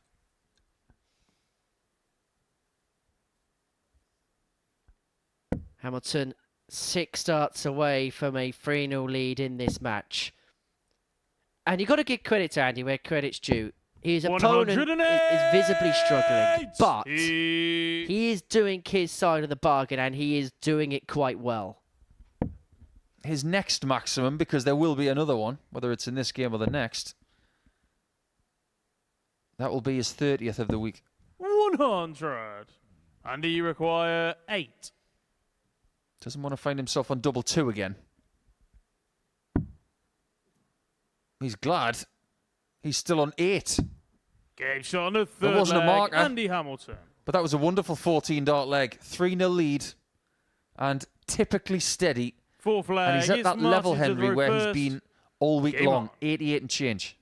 And at this level in this tournament, that is going to do you severe damage against the rest of the opposition. I genuinely think that we've seen Andy here now for the best part of 2-3 years since he last dropped off tour. I think he's playing as well now as we've ever seen him on this stage. I'd have to agree with that. I actually think he's playing better than he was when he won a week. And that wasn't long ago, by the way. 84. Early stages of Series 9. And it was a pleasure to talk to him when he'd finally got over the line. But the fact remains, I think we all believe that he's playing better than he was a few months back. Just in time for some good stuff coming his way. And I also think he believes he's playing well, which sometimes can be half the battle for a player, particularly like Andy, as he swoops in of his third max of the match. And just with Martin Adams' foot in a leg, he might have a little bit of hope. It has been extinguished. How many Players' Championships has he played in? And how many has Jamie played in as a total then? Time is running out in the game. Give me a number. 474. Close. Ooh. So if you're tuning in for this teaser and taking part, the number is 490. 321 for Andy Hamilton. 169 for Jamie Hughes. I was hoping it was 501. But we were close. And Andy's very close to a third consecutive 4-0 victory in our schedule tonight. Gaps really are appearing between the top 3 and the bottom 2 in this Group B. 99. And he's left himself on a double. Okay, it's double 19, but it's a double nonetheless. And he's going to get a look at it to round up another good performance. Average of 93.62. 96. He's got a chance of Andy splitting this one. 38. Just depends what he feels like doing. He's looking south at double 19. And he takes it immediately for a second consecutive brilliant win against a seasoned veteran. This time against Wolfie. I'm not sure how tonight could have gone better for the Hammer. 2 very good performances in the same region, average-wise as well, around 94. His doubles were good enough. Had a couple of shaky moments, but he doesn't care. He walks away with 2 more points and is now atop the table on 4.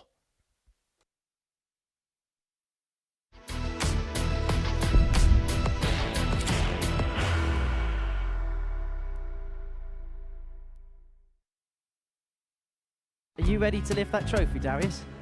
Yes. Let's do it then. Ladies and gentlemen, your MODUS Super Series 9 champion is Lucky D, Darius Lewandowski!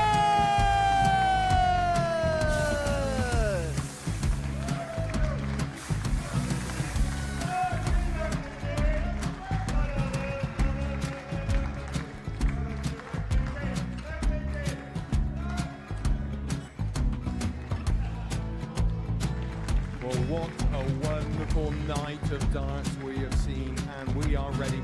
Our champion is ready, and it's trophy time. So receive the trophy. £25,000. The new MODUS Super Series champion, the Terminator, Marvin Van Velzen.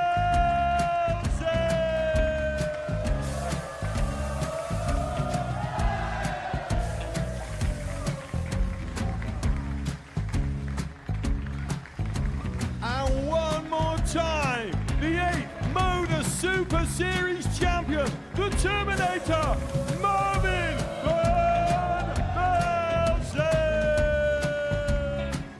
And the new MODUS Super Series champion is Andreas Dirty Harrison.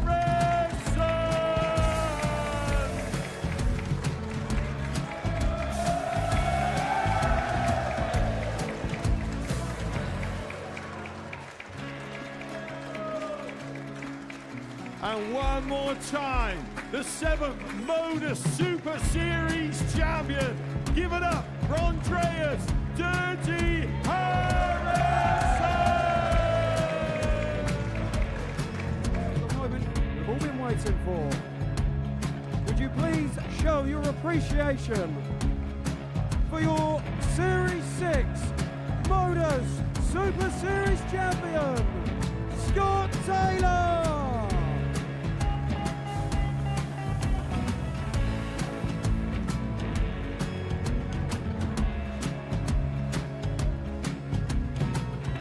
One more time, your new MODUS Super Series champion. He is Chucky. He is Jim McEwen. Ladies and gentlemen, your MODUS Super Series champion, retaining his title, the Nuke, Luke Littler!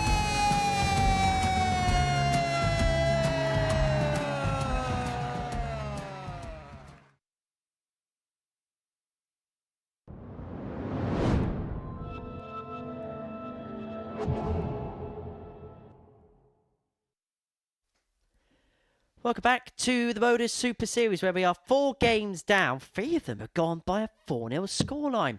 Before the break, Andy Hamilton raced away with a win against Martin Adams, and Game 5 sees Graham Hall and Ashley Coleman go toe-to-toe. Both have kicked off their nights First leg, perfectly. it's Both Graham have to kicked throw off with first. 4-0 wins. Game The on. victor of this one will join Andy Hamilton at the top on 4 points. And it has to be said that so far this evening, Graham Hall has been the best performer. He raced out the gates, average of 101.9 against Martin Adams, and that was despite missing 7 darts and a double in that contest. Realistically, that could have been more 105, 106. It was a bit sharper on the outer ring. Yeah, that's fair to say. 100. And what we have seen from Graham this week is a lovely consistency of putting in big performances daily. He's now got 4 ton-plus averages for the week. And who else is doing that 140. here in week 2? No one. Other people have had ton-plus averages. Andy Hamilton's had 1. Tommy Morris has had 1. Nobody else has got multiple ton-plus averages apart from Graham. It's no wonder we were lauding him at the top of the show. Standard-wise, 123. he seems to be on another level. But didn't you say that about Adam Savada last week? Wasn't he 41. finding the good performances, the big checkouts? But it's about getting to Saturday and then giving yourself a chance. It's this kind of standard from Graham that maybe makes us think that in the moment, he could be the person to cross the line with the best standard. Well, let's put it this way. The Super 98. Series is a marathon in terms of qualifying, but then when you get to Saturday, it turns into a sprint. It turns into a tournament where you need to provide your A 140. game at Graham, the you right require points, at the right 80. times. And that was exactly what Alex Small did last Saturday. Hall here, looking for a purple patch right at the very beginning of this particular contest. It's going to get a dart at tops to take the opening leg. 60. Presents Ashley, you Coleman with an require outside chance.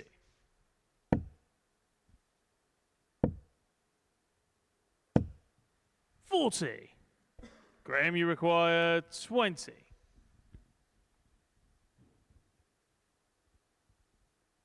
This doesn't want to be one of those matches where he starts missing doubles. He's had a couple of them this week. Game shot. This on is the not going to first be one of leg. those Graham starts. Hall. Immediate confidence boost. Second The man leg. from the It's West Ashley Midlands. to throw first. Game on. Do you like Graham's nickname? 100. G-Man? There's worse on the market. Yeah, I quite like it. It's succinct. Anything that rhymes with He-Man has got my vote. Do you remember? Are you even old enough to know about 100. He-Man? I know of the famous theme song, He-Man. Other than that, nothing. Yeah. 93. So you won't remember any of He-Man's mortal enemies. absolutely nada. Well, here are just a few. Cobra Khan, Too Bad, Whiplash, 100. Shadow Weaver, Stinkor, King Hiss. 92. Who was thinking of those?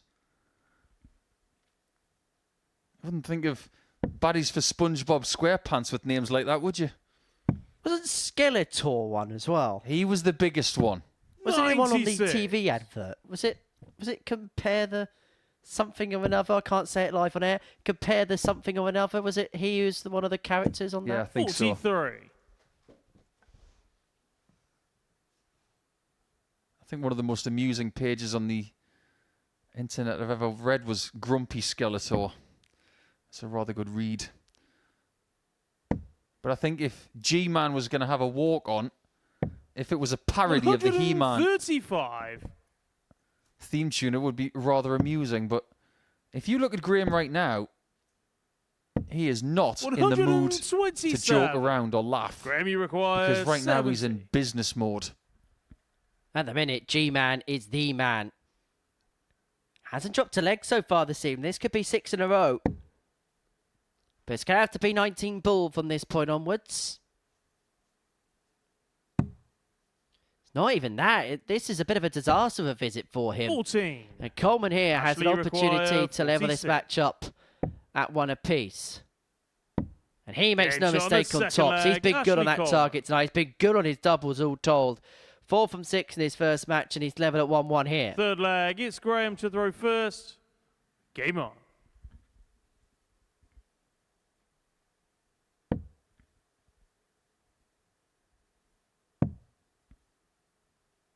With a nickname like the Prince of Darkness, you would 96. fancy that he's pretty good playing at night. It's rather dark outside. I don't know, I can't see past the 39. blue flashing lights that usually second this part of the world.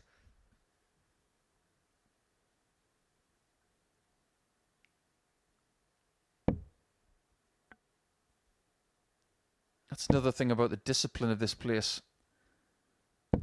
100. First 3 days we spoke with Simon Whitlock and he said on Monday morning, this is too early to be playing darts. He hasn't played that early for years. 121.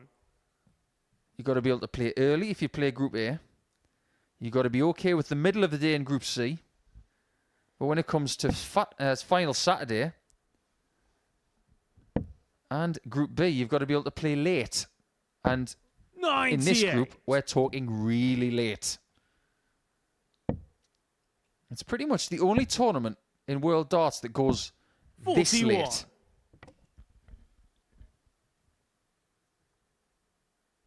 Well, he's scheduled to go this late. I think there's been 1 or 2 nights at Lakeside which has uncharacteristically gone to very late hours. I played in this tournament 2 and a bit years ago. 140. I played in Group B past midnight. There's only one other time my whole career in the last 15, 16 years where I played past midnight. Played Ronnie Baxter at the World Grand Prix after midnight in the last game. That night went really long.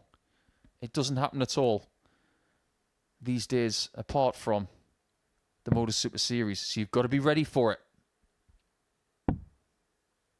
That's a wonderful single. Game And shot of sometimes the third leg, single Graham Hall. and the quality of it tells you what's going to happen next. Fourth leg. Graham it's Hall Ashley is to throw severely first. outscoring Ashley Coleman, and you Game can on. tell that by the patterns of the leg in which he's throwing first, because in both of the ones that 60. Graham Hall's had the darts, he's taken it out at the par for the course range or thereabouts, and he's left his opponent on a free darter, and a big free darter at that. He is harbouring more opportunities. In fact, Coleman's only had 1 dart at a double, and he's taken that. 43. That was on the back of a miss from Graham Hall himself. We didn't get a dart, did he, because of the disaster on the 70?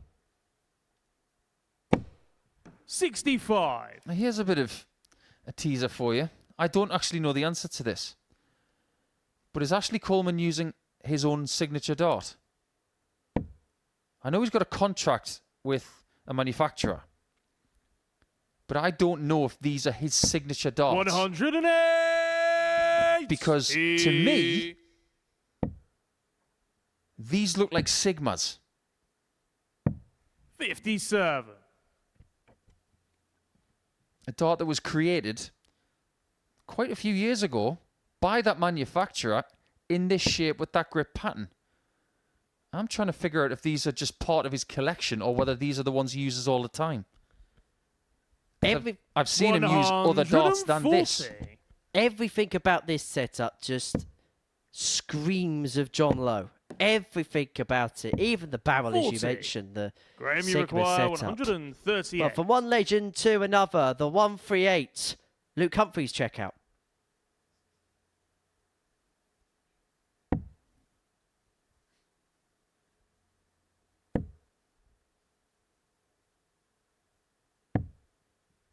$78. That's okay.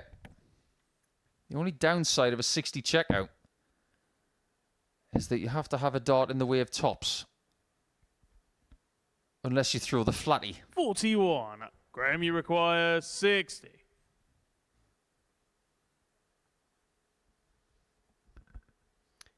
For the break, and to really get his claws in this match.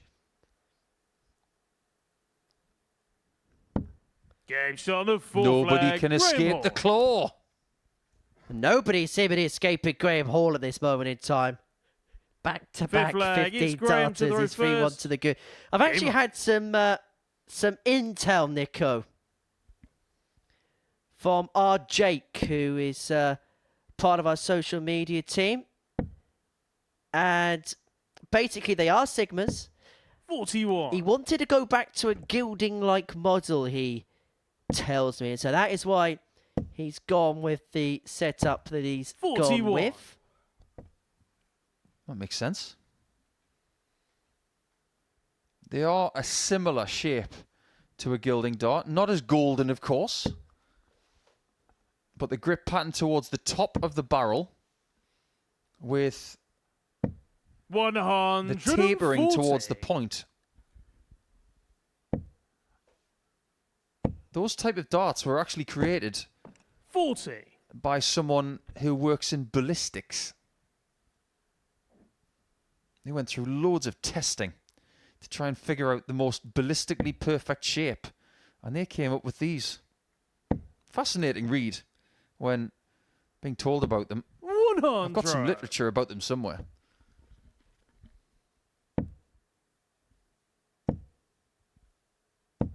$60. If he's got so many sets of darts, I wonder what's in that collection. I wonder if there's some old stuff in there. I'll tell you what, if you watch the latest episode of On the Hockey with Ashley Coleman on Pluto TV, you may be able to find out.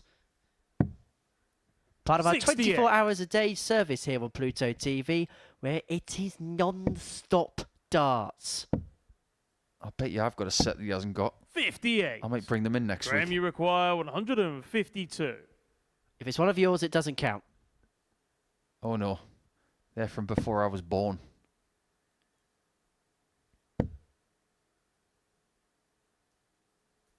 How good is this? 96. I'll tell you how good this is. This is standard from Graham Hall. This is what he does. 45. This is a Graham, you normal require performance. 56. This is what you would call a professional job. Not near his best, but he's playing at such a level of such proficiency, it is still so much better than what his opponent can supply. And he really is Shot supplying and the match. goods. Graham Hall. 2 games played, 2 wins to Graham Hall, and he has dropped just 1 leg in that process. And that was through an unforced error of his own. He is looking so calm, so assured, and he's making this look so easy so far. Average of 91.84, 4 from 8 on the doubles. Graham Hall is 2 from 2. Him and Andy Hamilton are at the top of the table and in charge. Coming up after the break, Jamie Hughes takes on Martin Adams.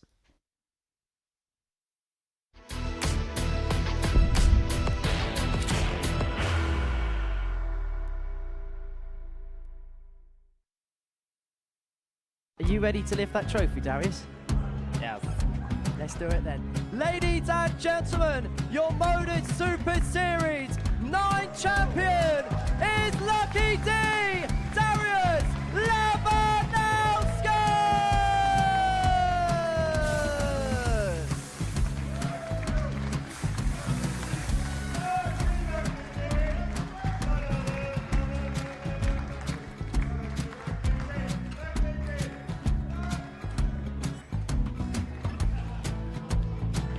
Well, what a wonderful night of darts we have seen, and we are ready. Our champion is ready, and it's trophy time. So receive the trophy. £25,000. The new MODUS Super Series champion, the Terminator, Marvin Van Velzen.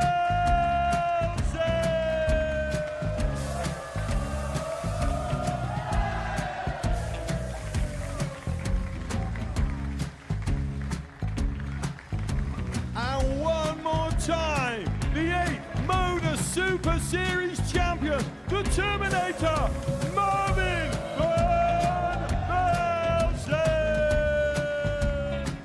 And the new MODUS Super Series champion is Andreas Dirty Harrison.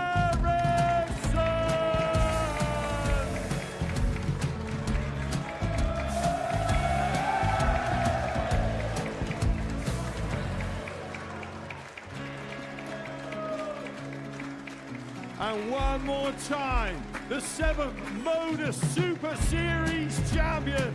Give it up for Andreas Dirty Harrison. The moment we've all been waiting for. Would you please show your appreciation for your Series 6 MODUS Super Series champion, Scott Taylor?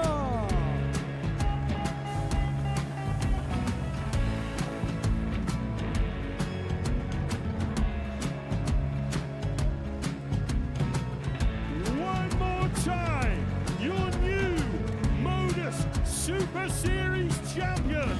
He is Chucky. He is Jim McEwen. Ladies and gentlemen, your MODUS Super Series champion, retaining his title, the Nuke, Luke Littler!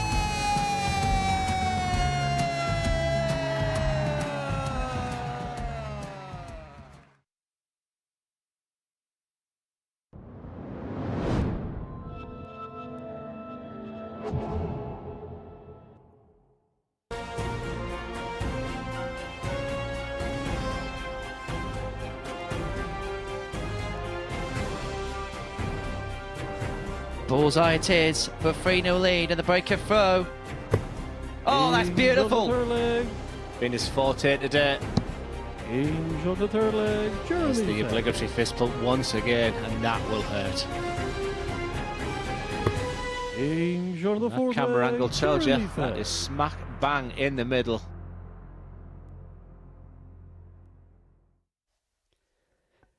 Back for a second tilt at the title. Jeremy Fagg, the Australian, returns to the MODUS Super Series on Monday. Alongside Robert Thornton, back for another go himself. Lee Cox is back too in Group A. As far as Group B is concerned, Carl Sneed, in the form of his life, Challenge Tour winner recently, alongside Conan Whitehead and Gary Mawson from the United States. And then Group C sees the return. Is it a bird? Is it a plane? No, it's Spivey Man! He's going to be in Group C alongside Noel Cullerton and Jamie Kelling. The action gets underway Monday morning from 9:30. Anyway, I'm going to control myself and calm myself as we have a look at what's happened this evening, because Graham Hall and Andy Hamilton, they're both top of the table, both with 4 points to their name. Ashley Coleman, the only other victor this evening. Jamie Hughes and Martin Adams yet to win their opening couple of matches, but they go head-to-head in match number 6 of our night. And for the pair, well, not just they need a win, but they need something just to get the confidence going a little bit. There was enough encouragement in the first game for Jamie Hughes to suggest that maybe he could have a fortuitous evening, but there was a dovetail between performance 1 and performance 2, while Sir Martin Adams, he is looking to get going all together on this Thursday night. You feel like there's a big confidence boost that both players need to inject in this 6th match of the evening. Most definitely. I don't think Martin's feeling too great tonight. He hasn't won a leg yet. Averages sub 80. And as for Jamie, didn't start too badly. Lost to Andy Hamilton, averaging mid-80s. But then succumbed to Ashley Coleman by 4-0 after that. So, something's got to change. But who will it change for? First leg, it's Jamie to throw first. Game on. Really happy to see that Jeremy Fagg's coming back next week. Jez, a great guy. Nice to see that we are getting more and more participants from around the world, and that is something we should expect in 2025. A second consecutive week with an Australian rep. 9-time winner on the DPA Tour is Jezza. 135. And someone else who is probably looking to get a spot in the Aussie Premier League this year alongside Simon Whitlock. And all that good bloke as well is Jeremy as well. 58. Last time he was here, you may remember we had that partnership ADC Oceania for a couple of weeks where the player would get a tilt at a full week, and because we knew it was going to be the one chance they'll get to come over in a long time to make the trip affordable for them, 85. we gave him a second go in the Group C. Tavis Dudley spent 3 weeks being the call-up player in case an Australian player got through to Champions Week, and for 3 weeks straight he was sat waiting for his phone to go off. It never went off. 58. Luckily for him, he's off to pastures new this year. Tour card holder for the first time is Tavis. 45. Didn't he play well at Q School? My word. What a way to get it as well with a ton plus checkout.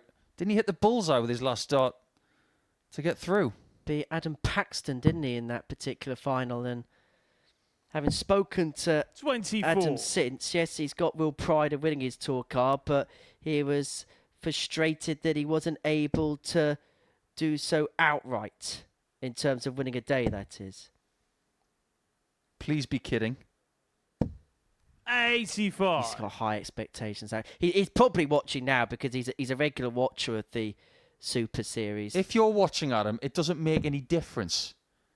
Just to give you some sort of indication as to how much difference it makes, Danny Noppert didn't win outright.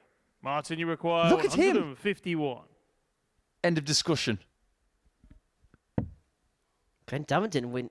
Nearly didn't get his at all, remember, when he was 3-time Lakeside champion. Matthew 66. Dennett could have done everybody a favour. Jamie, you require 128. I know he's watching tonight, is Glenn. Hi, Duzza. Hi, Yozza. No.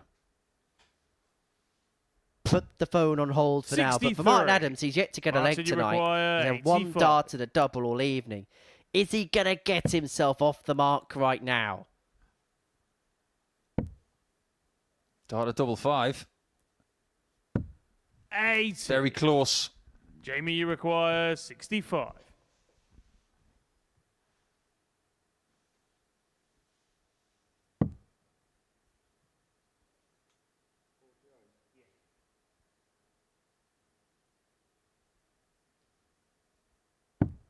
Double top.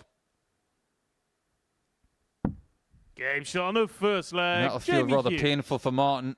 The pain continues as people start taking legs against him once Second again leg, it's Martin for the to third throw game first. in succession. Game on. These two met in the semi-finals of the World Masters back in 2014. really was the tournament where Jamie broke through, really broke onto the scene in terms of a major televised event. Jamie won in a last set decider 6-5 against Wolfie, who was the number 2 seed for that particular competition. Jamie then go on to, as you mentioned earlier, to lose out to Martin Phillips, the Welsh legend, the best bin man to have ever played darts, you could perhaps argue. Or one of the best. Nico's mind is whirling round at this present moment. But a 7-3 win for Phillips will win his only big major on the BDO circuit. That opens up a discussion, doesn't it? 54. I do believe he is the best refuse collector. But you could tier this, couldn't you? Who was the best dart player? Who was a bricklayer? Simon Whitlock. We're talking a load of rubbish now. Best plumber? Mark Webster. Best plasterer? Johnny Clayton. We could go on and on and on. 60. Mark Hilton would be the best airline steward. That's true.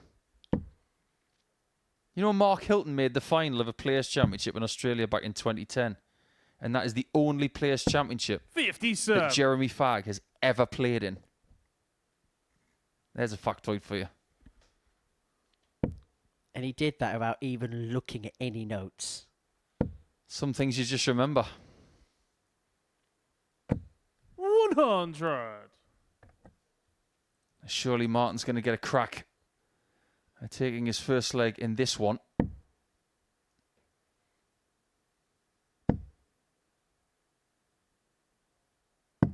Now you can see there in that trebleless visit that Jamie looks like he's throwing well, but he's just not to the sharp point where the 60s and the 57s are being hit on a regular basis. Something is missing. We can't see what it is, but it's something so small 61. that maybe all Jamie needs is continued reps, and that is something that this place will give him. I go back to what we said about Bradley Brooks last year, where his first performance here didn't shout anything 90. in terms of Martin, you reporting home require about. 86. But he got better as the year went along, and maybe that's going to be a scenario here for Jamie Hughes, as Adams looks to level up at 1-1, and he's going to have a dart at the bullseye to do exactly that. 61. Wolfie is yet to get on Jamie, the board. you require 142. Some people these days may have laid up when Jamie was on 142, because the percentage shot on 142 is maybe 4% of the 45. time you're going to hit that. Martin, you require So 4 times out of 25. 100. It's not many. Jamie Hughes, though, could be on 501. Martin Adams was still always going to go for it. 88. And Martin Adams is on the board. It's been a night of frustration so far for the 3-time Lakeside champion, but he's got himself a foundation in which to build upon. Game on. Just having a look at JB's path through to the final of that tournament. We've spoken about his game against Martin, Phillips and Adams, that is. Prior to that, he beat Alan Chuck Norris by 3-2. That was the year Alan actually made it through to the Lakeside final. He then beat, prior to that, Pip Blackwell by 3-1. He was a handy player, was Pip. Yeah, Pip from Kent. 60. And then he beat Shane Burgess by 3-1, averaging 98.34.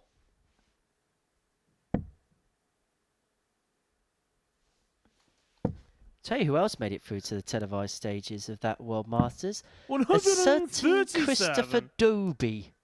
Aha, that was when he really started to kick in. He would join the tour shortly after that.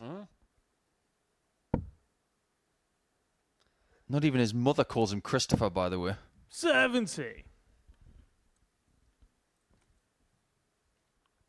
Bo Grease got to the final of that tournament in the girls' competition, this is, at the age of 10. 60. Callum Rid's lost the final of the boys competition to Colin Rolos. Colin Rolos, yeah. That was when Callan really started to come through. He was one of the best boy players in the world at the time. I tell you what, I can't see anything here to suggest that the tournament was actually televised.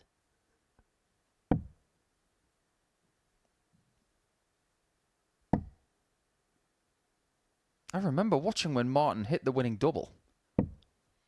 37. I just don't remember what platform it was on.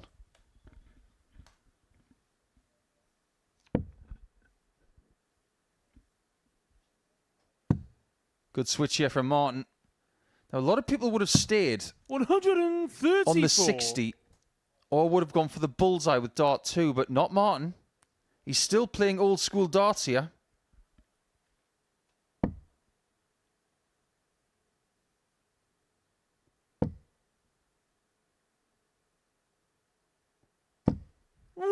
Steady ton. Martin, you require 140. From Yoza, and he's got the easier of the 2 outs that are left.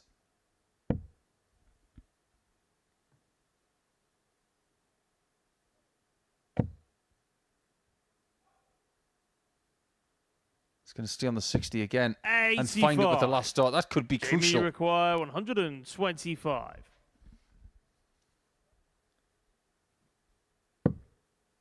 No 25 means that Martin does come back to possibly take the lead now. 25. Martin, you require 56. A 2-1 lead and also a break in hand as well for Martin. He needs to find one at some point in this contest.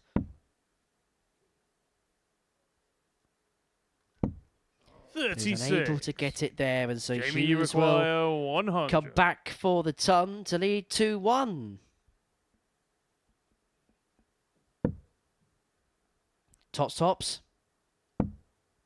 was the plan, but it felt like a half-hearted plan at that. Martin, you require So 20. Adams is back for double 10. More chances to put himself 2-1 to the good. Game shot on the third leg. And Martin Wolfie Adams. gets the break he needs at some point in this contest. Leads 2-1. I can't give you an answer on that Fourth leg. It's Martin to throw particular first. issue because I Game have on. been looking around a very popular website which you can watch videos on. You sound like the guy from Gavin and Stacey. Uncle Bryn. Indeed. You were saying? On the YouTube. It was live on TV. The finals, at least, were on the final day. It was on Eurosport 2, which is becoming insolvent at the end of next month. We'll be leaving the airwaves, but we're not leaving you. We're forever with you here on Pluto TV. 24 hours a day, 7 days a week, 30 hours of live darts, sometimes more. Because we've got some influencer specials this year. We're going to have a few of them events. We're going to have some more 140. ADC specials for you too. I think we're going to be getting some very influential people through the doors this year. 93. We have seen the amount of darts influencers on various platforms grow over the last couple of years.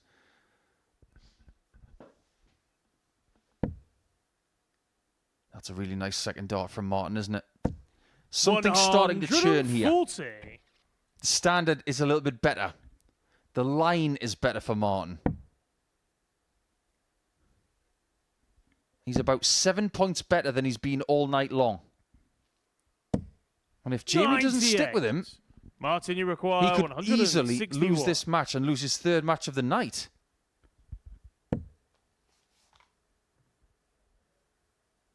Hughes finding himself in a quandary. Adams is just beginning to find something. Perhaps not a surprise that 60. as we get towards the midnight hour, Wolfie is beginning to find his best stuff.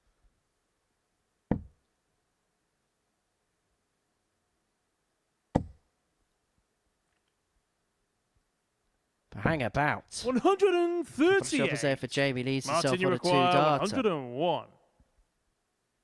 But this is the most quintessentially Martin Adams leg. Leaves himself for 101 after 12 darts. 69. And wasn't too far away from taking the Jamie checkout out for 15. 72.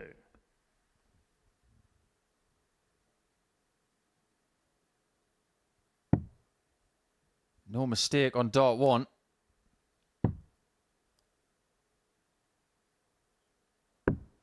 Six. But mistakes made after that. Martin, you require 32.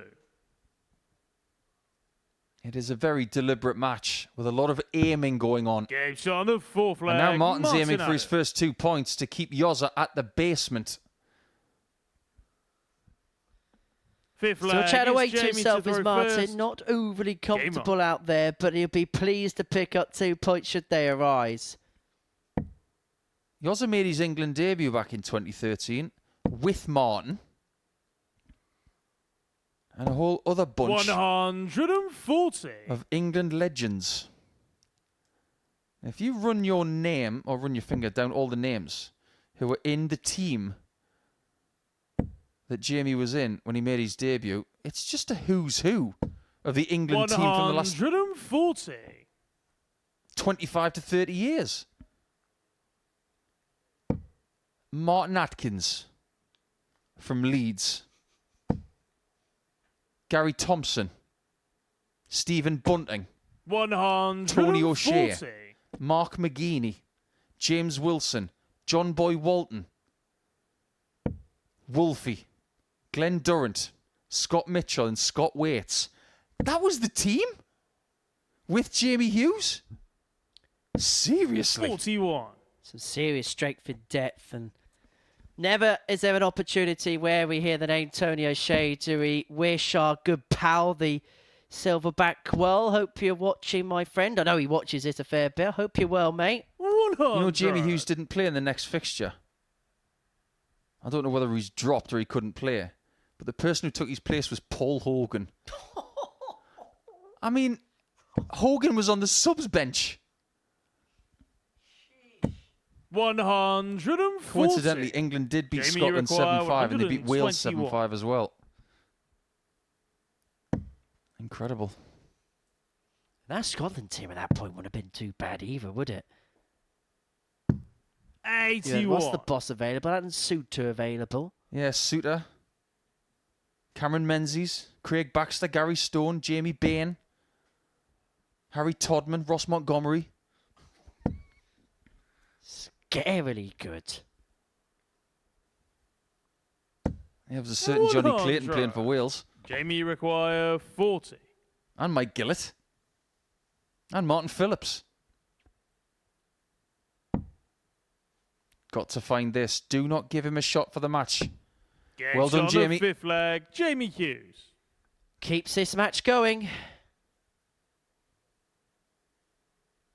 Sixth leg. It's Martin to throw first. Adams Game on. has the darts here to complete a 4-2 success.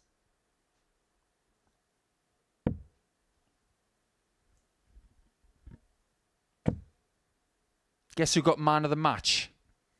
The day that Jamie Hughes made his 47. England debut.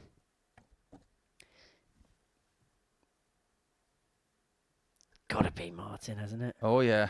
102.84 average against Wayne Warren. 108. Oh, that's more like it. I have an opinion about the technique of Hughes. Now, I think it's a fabulous technique, but maybe there's a tiny little tweak he can make to give himself a little bit more freedom. 100. He really does aim the dart before he throws it. There's a big pause. Try and count the seconds. So it's 1, 2. Is it the same the next time? 1, 2. It is. 100. If he can bring that down to a 1 maybe and make it a bit quicker, he might feel like he's got a bit more flow. He's never been the quickest. 140. But maybe in order to improve, some players have utilised a slightly different pace. Because let's face it, you don't want to get any slower. Well, we saw with Brendan Dolan, didn't we? Just a slight speed up in tempo has brought great success for him. Absolutely right. And if we may say so, the angle of attack for Jamie and the pace that he's playing now is very similar to what Brendan used to do.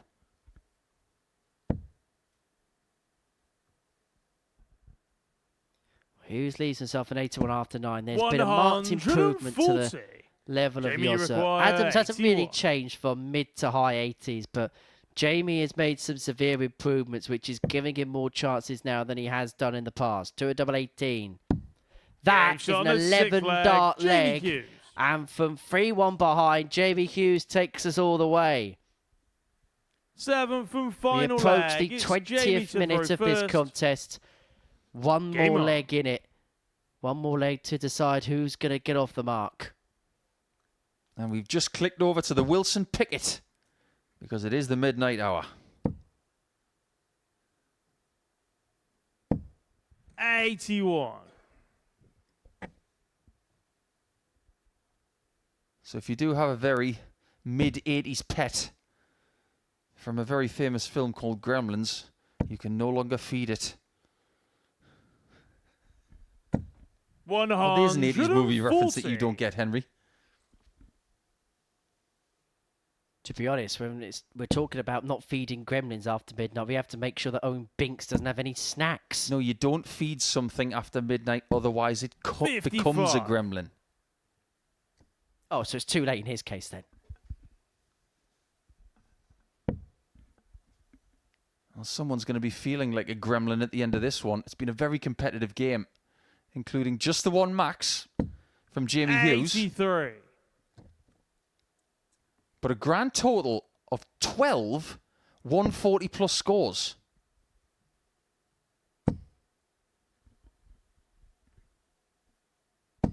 $140. Make that another one.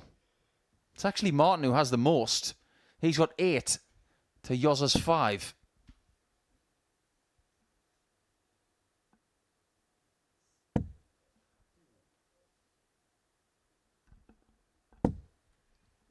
$55. That could be the invitation that Jamie needs. This looked like it was very much in Wolfie's hands. And Jamie is grasping this with both hands. 108. And for Martin Adams, this will feel like the game that's got away. But to Jamie Hughes' credit, the last couple of legs, since he found himself behind by a couple of breaks of Wolfie on the hill, has found an increased level, which Martin Adams hasn't been able to live with. 145 for the match. Wolfie at that 140 leads himself for the 2-darter. But from 3-1 down, it's been a real rally for Jamie Hughes. I've got to be honest with you. Coming into this match, I wasn't expecting much. It's been a really good contest. Game shot. And it's a game that's won by Yoza. Jamie Hughes. Really good respect between the former England teammates. But that's much better from the man from Tipton. High 80s average, lots of 140 plus scores. But how crucial was it that he got a maximum towards the end to give him that breathing space and the first shot for the match in leg 7. He wins by 4 legs to 3. And now we go forward to the 4th meeting of the week between Andy Hamilton and Graham Hall.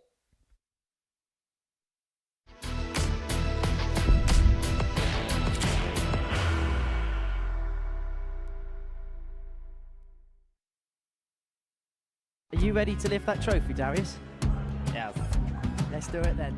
Ladies and gentlemen, your MODUS Super Series 9 champion is Lucky D, Darius Labanowski!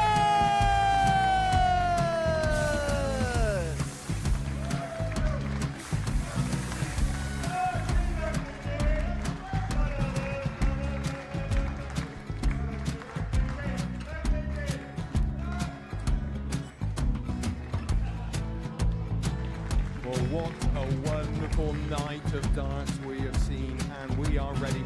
Our champion is ready, and it's trophy time. So receive the trophy. £25,000. The new MODUS Super Series champion, the Terminator, Marvin Van Veen.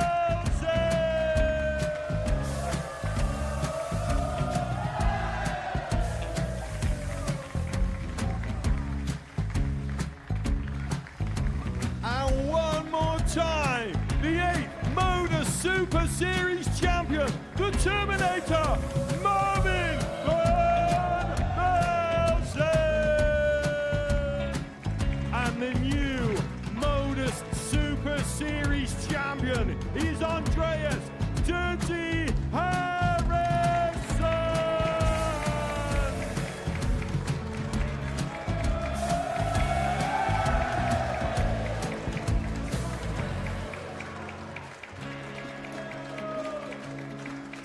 And one more time, the 7th MODUS Super Series champion.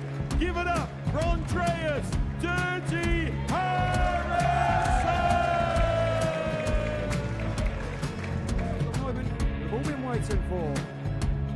Would you please show your appreciation for your Series 6 MODUS Super Series champion, Scott Taylor?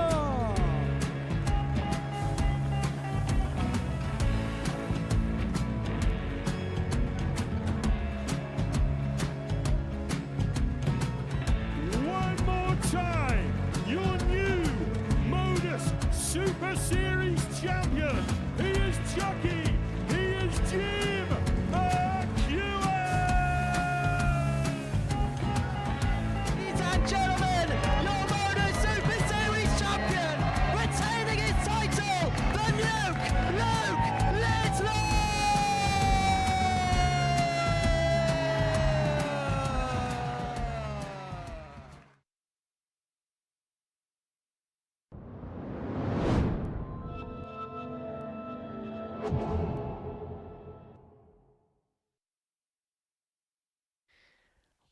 Welcome back to the MODUS Super Series, where before the break, Jamie Hughes and Martin Adams treated us to our first 4-3 match of the evening session.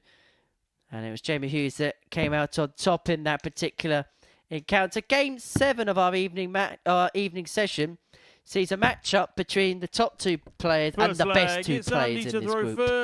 As Graham Hall and Andy Hamilton go head-to-head. These two have been head and shoulders above the rest of the field. I think that is fair to say. Hall with averages of 101 and 91. Hamilton with averages of 94 and 93. And there is a real potential here. This could be the game of the night. 140. And the person who wins this one will be inching closer to qualification for Saturday already. You get yourself to 10 points, you're going to be good.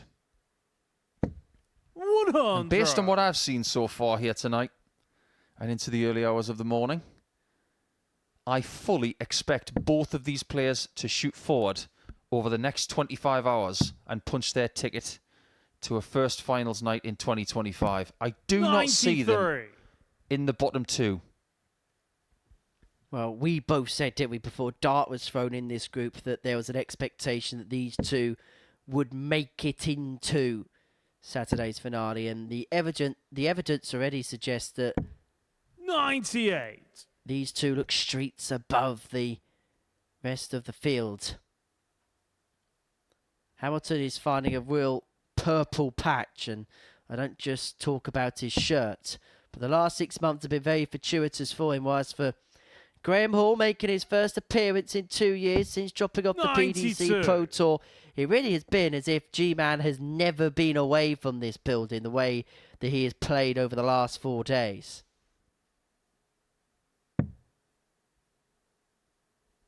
It's been a real journey for him the last couple of years. 139. But the way he's playing against Andy here, this will feel like a Pro Tour match. He'll feel like he's got to have somewhere close to his best darts, because Andy's been so impressive and consistent tonight. 100. Graham, you require 164. And I'm so encouraged to see him so energetic all of the time. He's spoken candidly about that this week, how the weight loss has allowed him to do that. But loss is what he might have here in leg 1. 128. That's for the biggest finish of the week Andy, so you far. require 76. And Andy may only get one dart here to hold throw in the opening leg. he gets the bonus. He gets 2 at double 8. What a Game shot first on the leg. first We leg. expected Andy this match to be quality, and the early signs are it's going to be exactly that. 14 darter for Second Andy leg, it's Hamilton. Graham to It's throw the hammer first. that provides the Game first on. blow. He leads 1-0.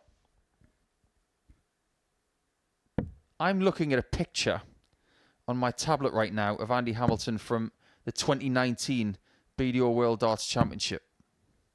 36. I'm not ashamed to say that is a picture where I think he looks uncomfortable in his own skin. I've said this for years, you know.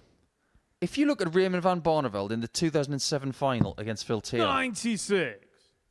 he is sweating buckets on that stage. Even though he played out of this world stuff, he didn't look comfortable in his own skin. If you look at Raymond now, 18 years later, he looks better than then. 108. Great max from Graham. But if you look at Andy now, 6 years on from that picture that I'm looking at, he looks better 6 years later than then. 100. What he was saying about weight loss, energy levels, focus, clarity. You don't need any more evidence than the complexion and the form. That's why he's playing well, because he feels good. 60. Look good, feel good, play good, and if you play good, they pay you good. He's also got some freedom with his equipment. He's not actually signed to an equipment deal right now, so he can use 57. whatever he wants. And he has spoken to us over the past year or so about how he's enjoying the mix. He's still very popular on the exhibition circuit. He loves doing that because he can play, he can have fun, he can mix with 135. people, and he enjoys that area of the game. And he can mix and match that with whatever tournaments he wants to play. He is a freelancer that uses it for all it's worth. Yeah, I've been lucky enough to do some gigs with Andy over the years. Even went to Melbourne with him. 42. We had a champagne lunch at Graham, the you Yarra require Valley. 90. Had a lovely winery there called Yellow years ago. And then we did a huge gig at Marvel Stadium, which was absolutely brilliant. That was a long time ago. 2014. Great recovery from Graham. Game Is shot there on the anything he second can't leg. do Graham tonight? Hall. This is some match. 14 darts of Hamilton, Third cancelled out leg, by it's Andy to 15 throw darts of first. Hall. Game 1-1, on. and G-Man is averaging 107. I think we're going to come up with the ending line for Saturday night if G-Man was to win. 66. G-Man, master of the darting universe. You've marvelled over that for quite a while, haven't you?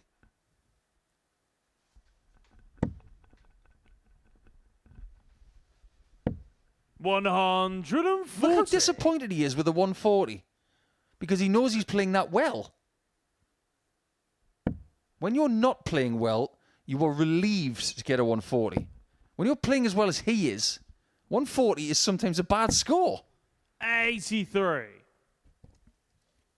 This is a man locked and loaded in the zone.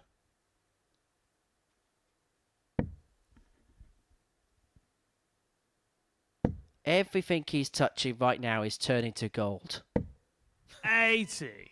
And so right on cue comes the Robin Hood. Everything he's touched right there has turned to dust. And that stem is toast. He uses a stem that is plastic at the bottom, aluminium at the top, but when those sharp points hit that, that is 58. catapulted out of the case. That one, irreparable, has to be replaced. And so, just like Greedo in that famous film, it's time for a pit stop for Graham Hall.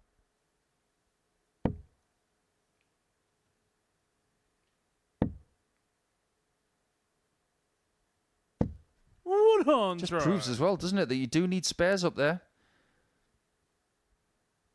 That's a very packed table, by the way. Nobody's got more spares in their dart case than Andreas Nicolaou this week. 98. Not so much a dart case, it's more of a suitcase. More a pop-up shop of all your darting essential needs. Graham Hall needs a break in this match, and he's going about his business of doing so quite nicely in this leg. In fact, he's doing so very nicely. Hamilton's having an okay leg, but Graham Hall is having an exceptional leg. He's left himself double 18 after 12 darts to get that break he needs at some point, and he's averaging here in excess of 110. And Andy's only in mid-80 range. 36. He's come Graham, off you the top, require 36. and Graham has accelerated from his previous performance.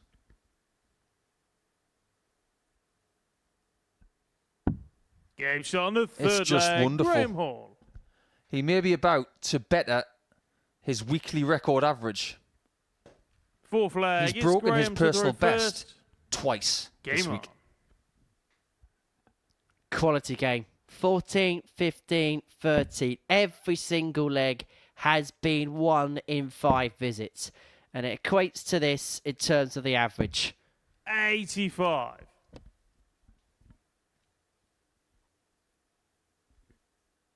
Hamilton had a dash out the gate but hasn't been able to replicate it.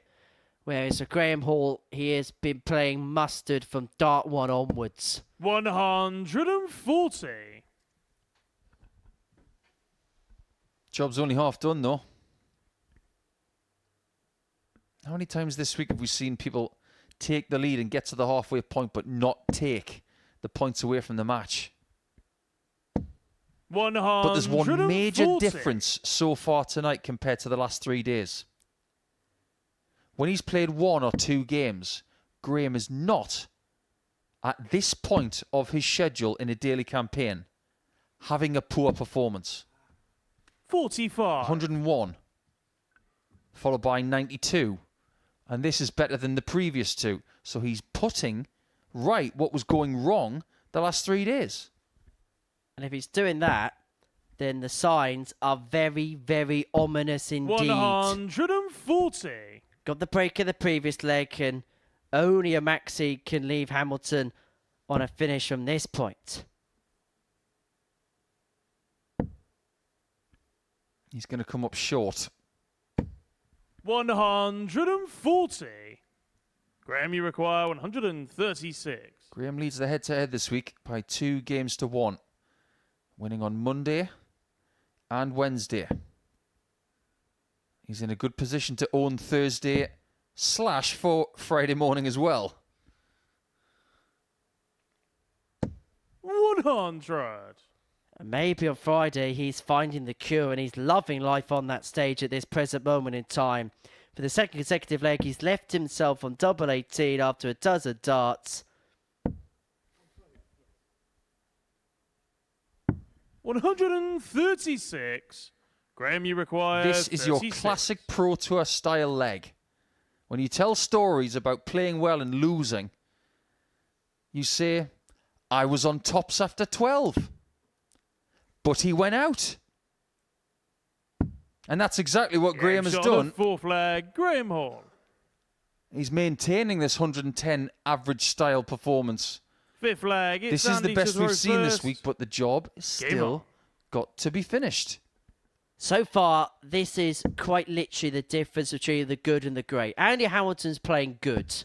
Average around 90. It's steady stuff. But Graham Hall is playing great. Average around about 110. Again, doubling, not much to really say about it. And every single leg he has won in this match, Graham Hall, has been in 5 visits. Scott Mitchell and I talked with Graham on Monday afternoon 60. after he'd had a 4 wins from 5 game day. And we instructed him on how he'd played in his last match on Monday afternoon, and he averaged over 104. He didn't have a clue. Sometimes 81. ignorance is bliss. You haven't got a clue how well you're playing. And right now, Graham doesn't care. He's just in this bubble right now where he thinks he's going to get this one in either 5 or 6 legs. 57. Whereas, of course, here, depending on what happens from this point onwards, of course, for his 5th ton plus average of the week. Now, usually, if there's players that have 1 or 2, we're thinking, right, they're having a good week here.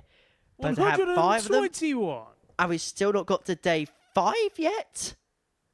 That says a lot about the tremendous level that Graham Hall is playing at, although he is having a bit of an off leg in this leg, and as soon as we talk about big averages, he's doing his utmost to lower it.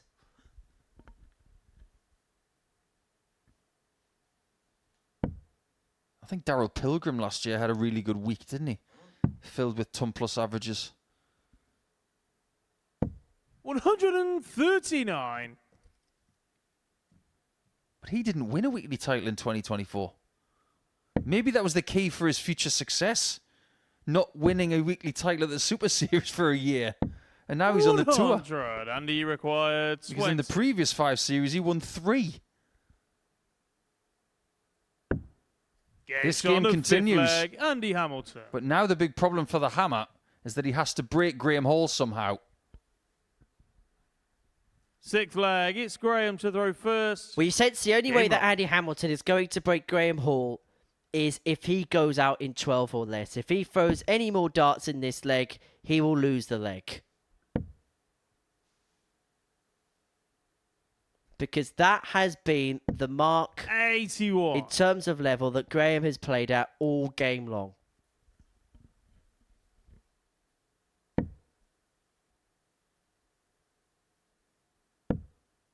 Has to find a treble here, you feel. Even this early in the leg, 82. Hamilton is under it. You never bat against Andy. Really tenacious. Can you imagine if Andy had graced an England shirt 43 in the PDC World Cup, just how great a teammate he would have been for somebody like Adrian Lewis or Phil Taylor or James Wade? Well, you could hear that thud out the board. That clinged off the wire 80. cleanly. Went halfway back up the hockey. That's one of the benefits of the wires having so much technology now with the shape they are. Because you don't get many of those at all. And even when you do, it doesn't travel that far. When the wires were round 134 and they weren't pushed into the sisal or the bristle back in the day, you'd get a deflection off a wire. It would catapult sometimes past you.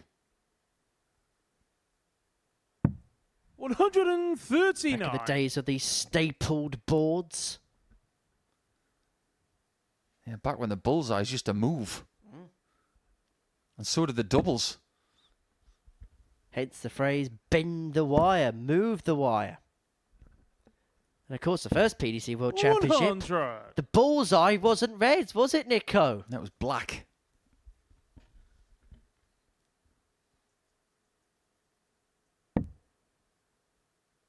There's nothing specific that says that the bullseye has to be red.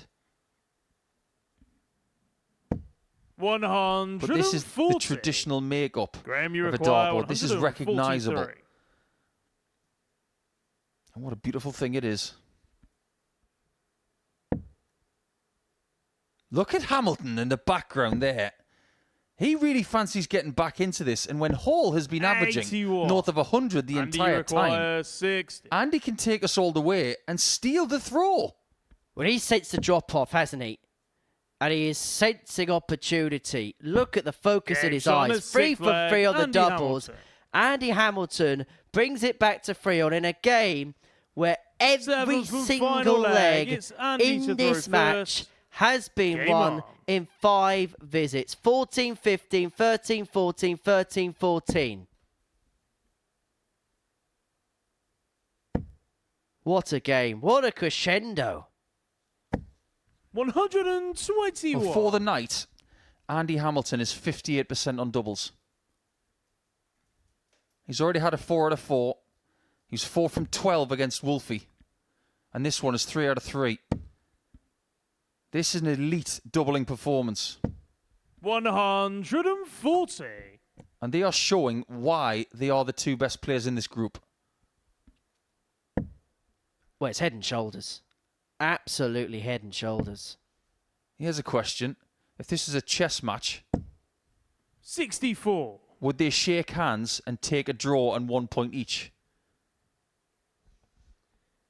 Or would Andy Hamilton say, nah, I'm going for both? Andy Hamilton would not concede an ounce that he needs to concede. That is, even at his age, even at his stage of his career, that is the battler, that is the scrapper that he is. Do you want to change your answer after that 140?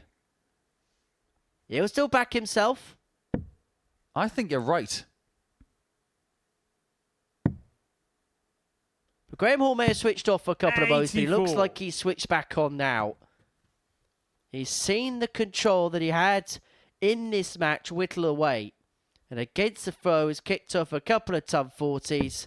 And you feel like he may have to find another here as well. Do you know what, Henry? I think even if the average of Hall is less than his best performance of the week, if he gets across the line here, he'll feel like this is a better performance on the whole because he's been pushed. Just be smart here. Stay straight. Now he can be aggressive with dart 3. Push it hard. 100. Not hard enough, and he knows that he left that short. 121. For the match and to win an epic here at the Live Lounge. Get this hit, Graham. Because Hamilton's had a perler of a 132 this week on the bullseye. 81. Well, And the you talk was require all about Graham Hall 132. at the beginning of this match as he raced away with proceedings. Hamilton kept himself interested, and he's given himself an opportunity to win the match. Another one of them. Whipped for a while away. Graham Hall's heart would have been in his mouth. Graham, He you comes back require for tops, 40. having left it after 12 darts to complete a 4-3 win. And if he gets it first dart, it'll be his 5th ton plus average of the week. Well, they've left it all out there, haven't they? There's only one thing left to do. Andy Hamilton Get your stares in on the the match, abyss, and he's Graham going to have Hall. to shake the hand of Graham Hall. Take a bow, gents, because that was superb. Every single leg in that contest was 1 in 5 visits, and the last leg was no different.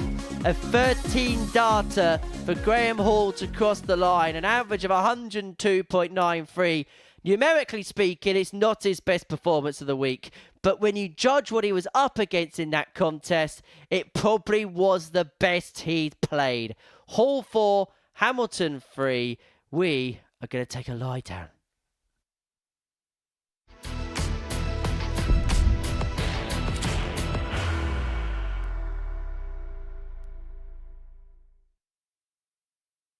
Are you ready to lift that trophy, Darius? Yes. Let's do it then. Ladies and gentlemen, your MODUS Super Series 9 champion is Lucky D, Darius Labanowski!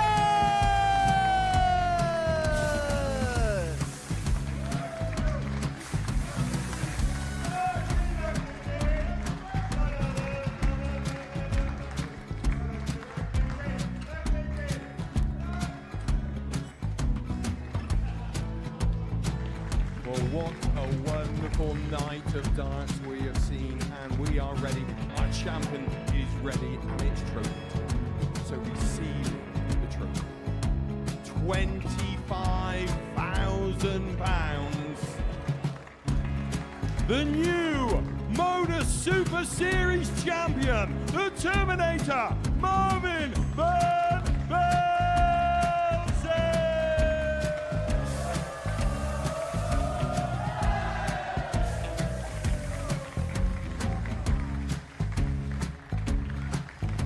And one more time, the 8th MODUS Super Series champion, the Terminator, Marvin Van Velzen. And the new MODUS Super Series champion is Andreas Dirty Harrison.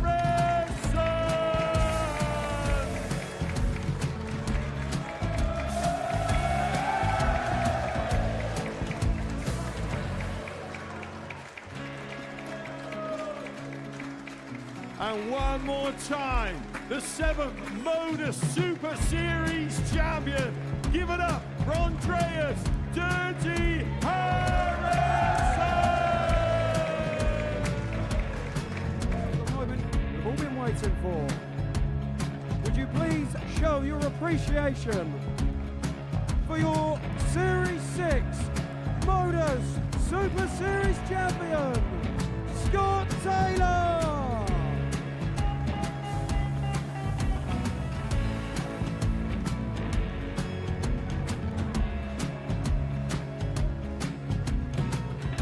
One more time, your new MODUS Super Series champion. He is Chucky. He is Jim McEwen. Ladies and gentlemen, your MODUS Super Series champion, retaining his title, the Nuke, Luke Littler!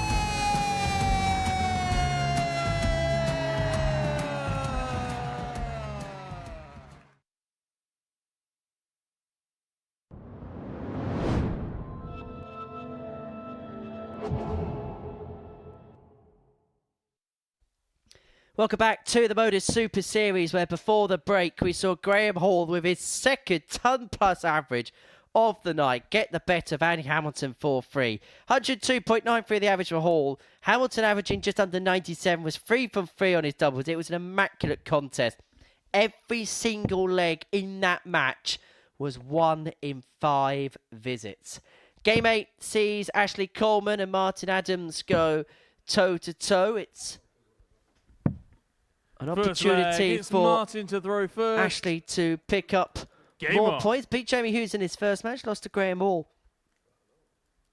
in match 2. He's going to play 2 of the last 3 games this evening. Wise for Martin Adams, his night is going to come to an early close come the conclusion of this contest. But after what was a slow start for the 3-time Lakeside champ, okay, he lost to Jamie Hughes, but the signs were so much more encouraging in that match. Yes, they were, but he's only got this game left to make sure he leaves the schedule with points. Ashley's got this game and game 10. 125. And he's already got points on the board. And somebody's changed their flights 140. and has completely ruined the fact that I was going to talk about Martin Adams' game with John Lowe back in 2001. So thanks for that, Ashley. Now it doesn't really make any sense to talk about it. Well, we're amongst friends, Nico. Just tell us anyway. Well, it was before you were born. 2001 wasn't. Oh, you were born in 2000? 2000. Oh, okay. Then you were just a nipper. 60. The broadcaster that was showing the World Grand Prix back in 2001, a tournament that would be won by Alan Warner Little. Famous tournament, beating Roland Shelton in the final. But the build-up to the quarterfinals on the 27th of October that year, it was all about one game. With all due respect to people like Alan, Roland, John Parr, Dave Askew, Kevin Painter, and Dennis Smith. 54. It was all about Martin, you require John 93. Lowe versus Martin Adams. England captain versus England captain. And it did not disappoint. 11 sets of bedlam. 77. It was a game that Wolfie would end up losing 6-5. But my word, it was a dream game. 55. We all wanted to Martin, see you it. require 16. And that is the only meeting on record between the two.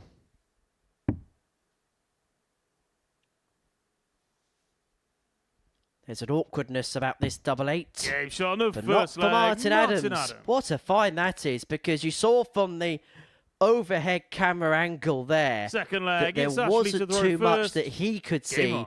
but what he did see was perfect. 57. I'll tell you what, Jonathan Edwards couldn't have jumped that dart with more grace than that second dart did.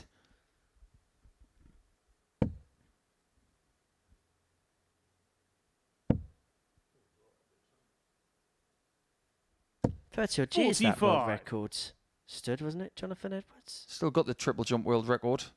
Gothenburg, 1996. It's one of the most 85. aesthetically pleasing world records you will ever watch because it looks like Jonathan is flying through the air. It is technical perfection when it came to the triple jump. Astonishing athlete. 45. The closest I got to jumping at the Olympics is I know Greg Rutherford's cousin quite well. Yeah, he won the 2012 long jump Olympics, didn't he, Greg? 60. Also won Celebrity MasterChef.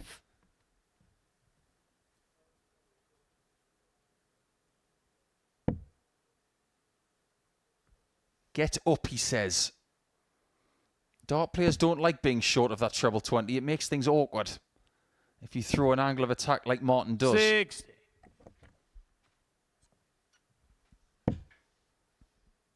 Or if you're Ashley Coleman in this group, and he's got a lot of darting intelligence. 78. I'm surprised he didn't start on the 19s with that visit, but when he got the email about this group, do you think he was quite pleased? I'm going to be playing against Wolfie and Jamie Hughes. And who else could I possibly be playing against? You throw Andy Hamilton into that.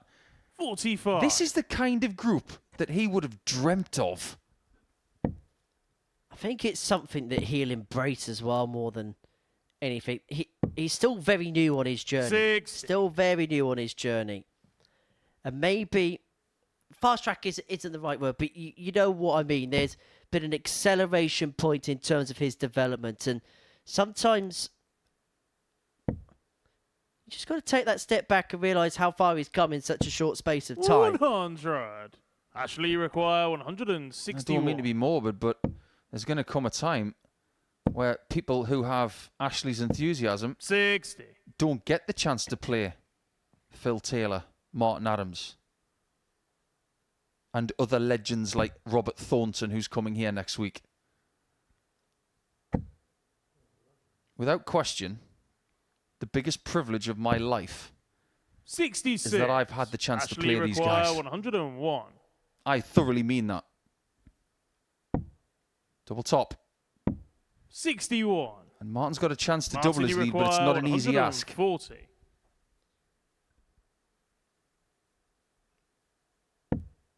And he's not going to find the 140. Coleman's going to come back, have a look at tops to 40. level this particular Ashley contest up at one require apiece. 40.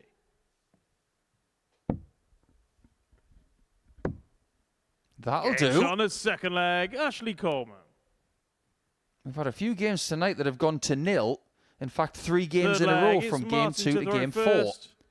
Game on. Since then, things have got a bit closer. We've had 2 7-leg deciders in the last 2 matches between Hughes and Wolfie, Andy and Graham.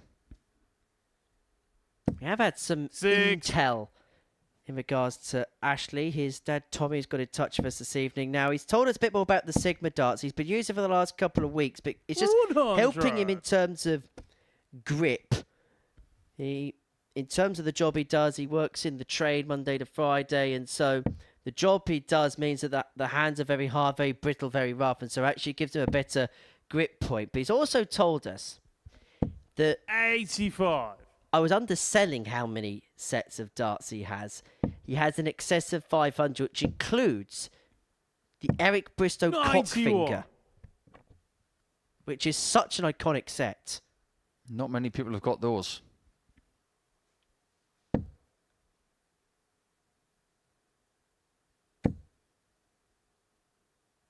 In fact, I think Chris Mason would really like to have them. 100. But that's a set of darts. If you've got them, you do not let them go. 100. Well, he's letting these go okay, and he's beginning to get better as the game goes along, is Ashley. Took him a leg to get into it, but now it just looks like he's beginning to find a groove.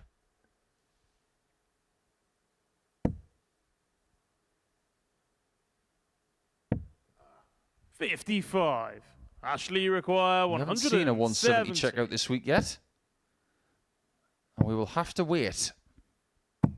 134.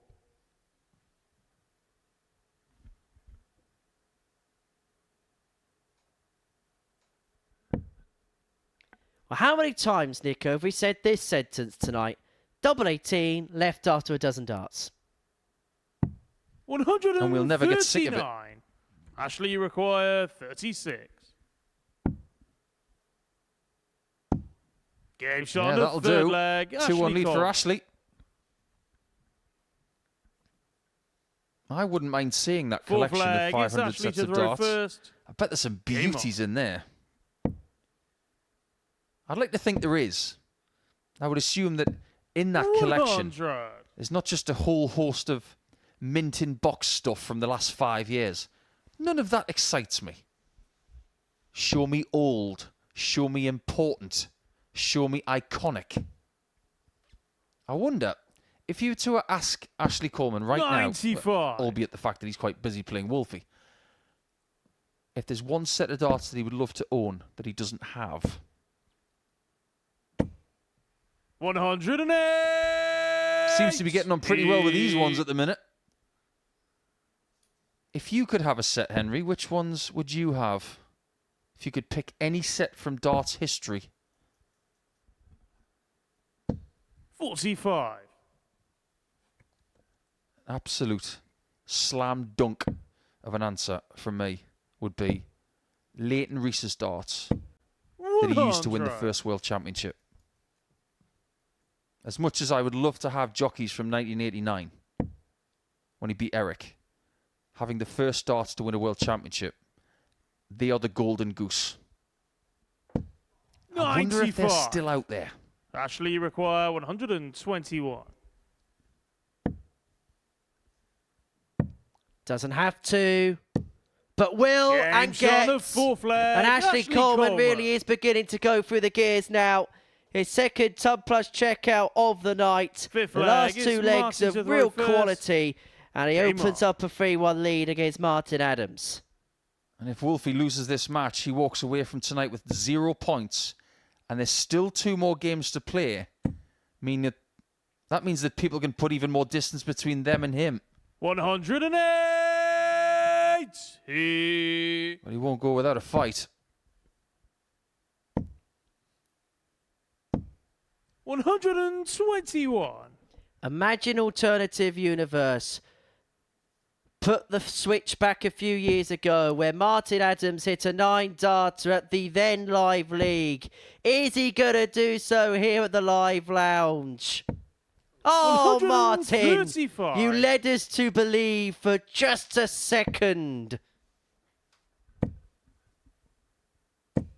140. Do you know who the first player was to play on this stage?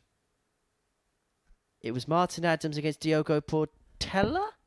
Before that, when we tested everything, who was the first person to play a test game 62.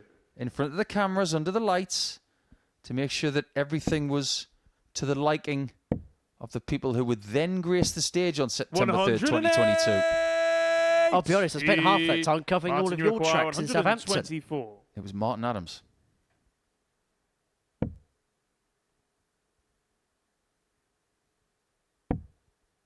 Now Coleman has the chance to put Wolfie away for the night. He's played so well in this leg. 92. Waiting for his chance. And Ashley after 9, requires he's on 6. 60.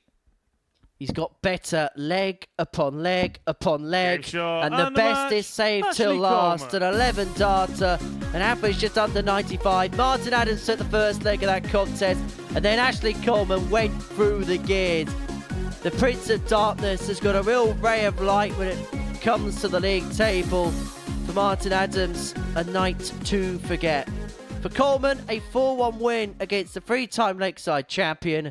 Coming up after the break, Graham Hall has the opportunity to win 4 from 4 if he can get the better of Jamie Hughes.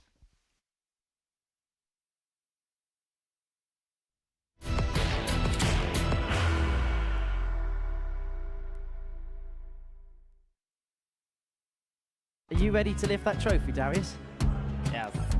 Let's do it then. Ladies and gentlemen, your MODUS Super Series 9 champion is Lucky D, Darius Labanowski!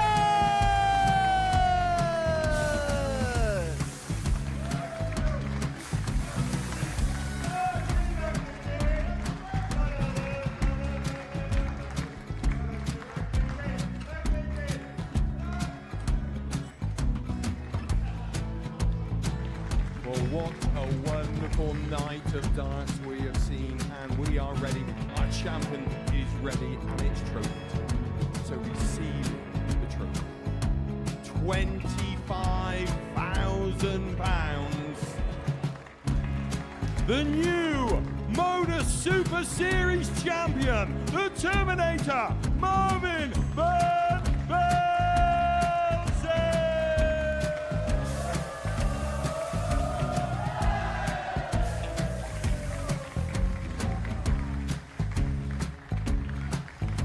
And one more time, the 8th MODUS Super Series champion, the Terminator, Marvin Van Velzen. And the new MODUS Super Series champion is Andreas Dirty Harrison.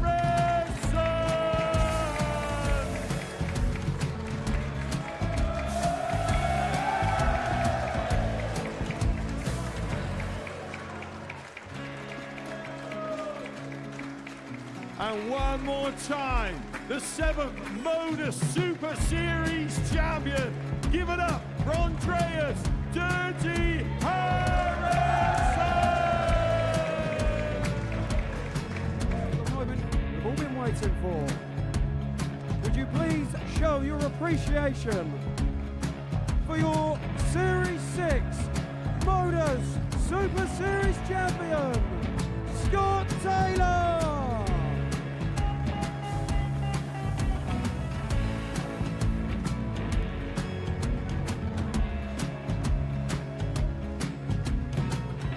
One more time, your new MODUS Super Series champion.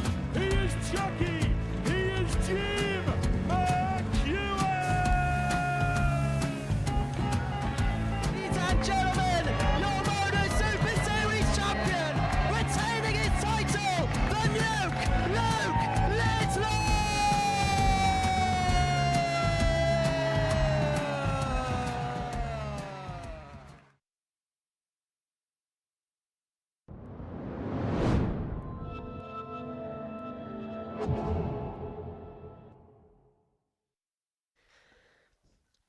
Welcome back to the live lounge here in Portsmouth in all its glory on this Thursday night here at the live lounge in at the MODUS Super Series. We're out at the live lounge in Portsmouth. We're at game 9 and we're at the stage of delusion on this Thursday evening.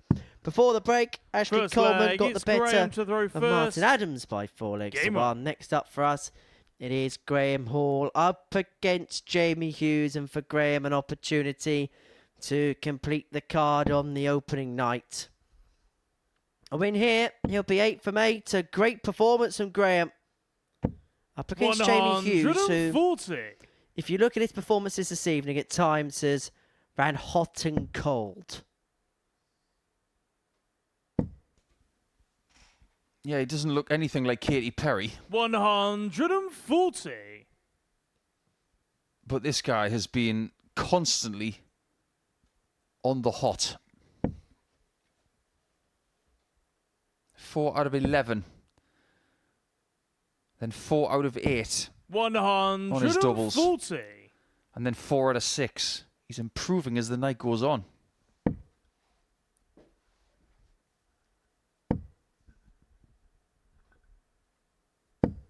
The strange thing is, he's 41% in his doubles for the night. For the first couple of days this week, he was nearly 46%. Tonight, he's been really good. But at times this week, he's been better than this on the doubles. 41. But when you've scored 2 ton plus averages out of 3 games, something else is working better than that. 140. He'll know a thing or two about Jamie. They've been on the tour together the last couple of years.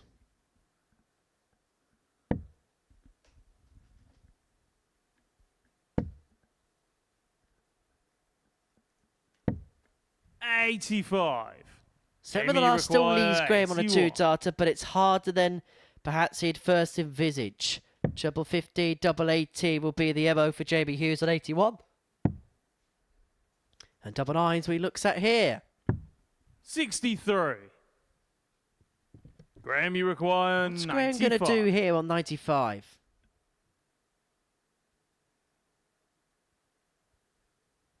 He's got options. That takes 25 off, so 20 for bull. Or that. 85. And he misses the end product. Jamie, you require 18. Both have missed an odd number double to take leg one. And I would have kept up Graham's streak of winning legs in 5 visits. One more. No score. Doesn't go. Hall's got a Graham, you reprieve here. require 10.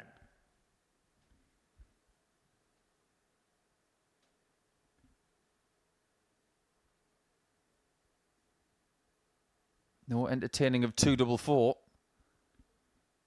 But 3-1-1. No score. This Jamie, is you looking a little require tired. 18. Graham's probably thinking, when was the last time I played at 10-1 in the morning? Maybe the Gets last on time the he played with first us. leg, Jamie Hughes. But he has lost that first leg. I was going to mention he's done it before here, but he hasn't done it for Second a leg very is long Jamie to the time. first. Game on. But the truth be told, he's done a lot of his damage early on the season. Oh, that's at least what you would perceive anyway, because if Graham loses this match, 42. Graham Hall will be on 6 points. And take out Martin Adams at the bottom. Everyone else would be on 4 ahead of Coleman against Hamilton, where somebody else is guaranteed to get to 6. There's a possibility, a real possibility, that 4 players could finish this group 41. on 10 points come tomorrow night. There is a distinct possibility that could happen. It's never happened here before. Oh, why not? We always want things to happen that have never happened before. 91. But Yozza, having that as a nickname, that is a continuation of something that was happening in the early 80s with a series called Boys from the Black Stuff. Because the lead character was called Jimmy Hughes. With the nickname Yozza. 140. Spelled differently to the one that Jamie's got on his shirt. And he was famous for saying, "Giz a job." Well, Jamie has got a job to do. That's win this game. 57. That was played by Alan Bleasdale, was it? Or was it him that actually wrote the novel?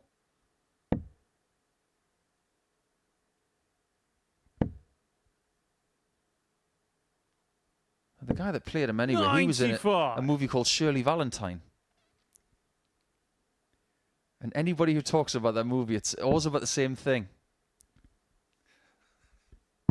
The chips and egg and the steak scene. It's an absolute classic. 57. I don't have chips and egg on a Wednesday. I have steak. You know you're in your 40s when you know that reference. Got all that to look forward to. Well, that's your homework for next week, Henry. You've got to watch Shirley Valentine. 45. Because we are getting very close to Valentine's Day, so there's your homework for it.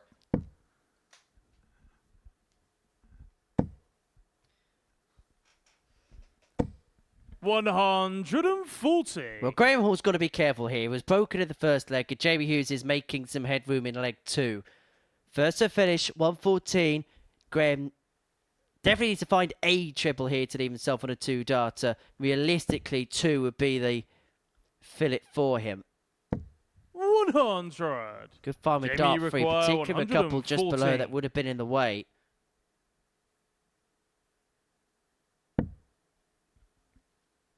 Got to be treble 18.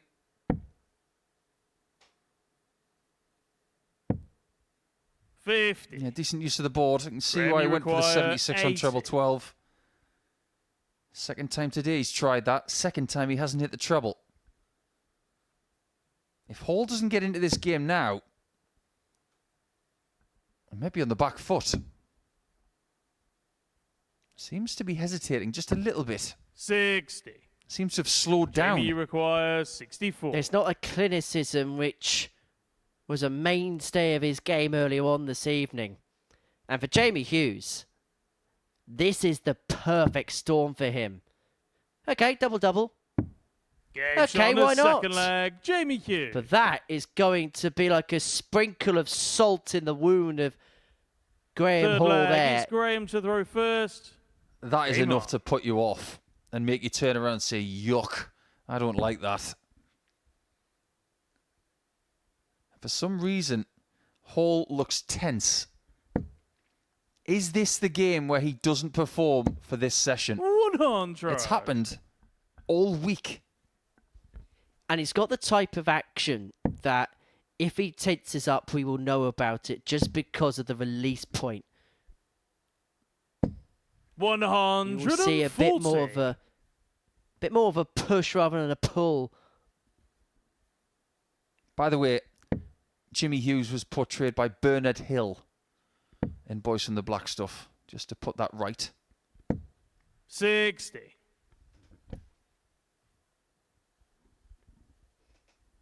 There's a name that's going out of fashion. Bernard. I read an article the other day saying that if we don't have any new Garys 96. in the United Kingdom, we might run out of Garys in 2050. I will be honest. Gary wasn't the first name on my list if I have a son. 100. Shame on you. Well, it's like Phil Foden. He's an exceptionally good footballer. But name me another 24-year-old that's called Phil. 133.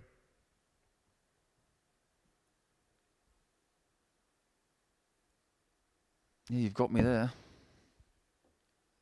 And if Yozza gets 132, he's got Graham right in the palm of his hand. 59. Everything is going Jamie, his you way require here. 132. Jamie's playing okay. Graham isn't.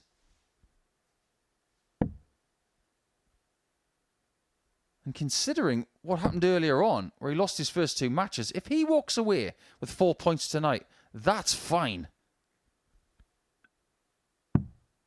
43.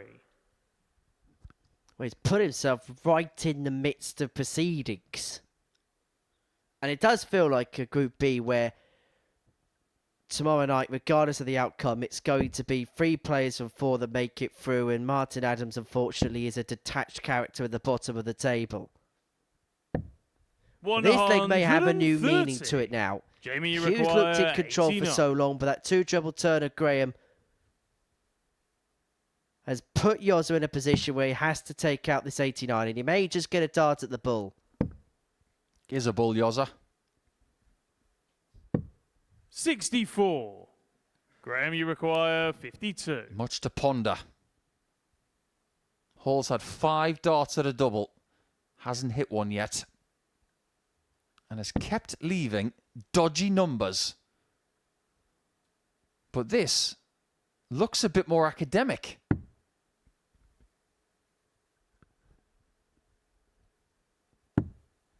$36. Nothing is coming easy. Jamie, you require What came so 25. easy once is just not coming at all for Graham. And so Jamie Hughes here probably can't believe how many opportunities he's having Game shot here on the against third Graham Hall, leg, who, Jamie remember, Hughes. last time out averaged just under 103 and was 4 from 6 on his finishing. But he's missed Fourth leg, 7 it's darts and Jamie a to double throw in this first. match as G-Man. Game on. And it's Jamie Hughes that has a double break and a 3-0 lead.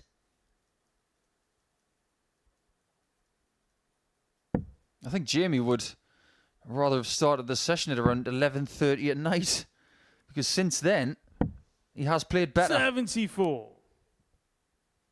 And Graham looks very confused.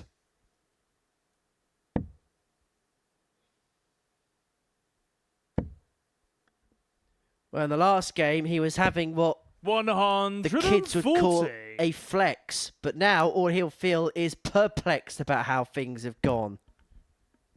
Care to explain that? Well, basically, if you do something well, you do something good, you're giving out a flex, 54. you know, like how you'd flex your muscles. So yeah, that's kind of like the talk, innit?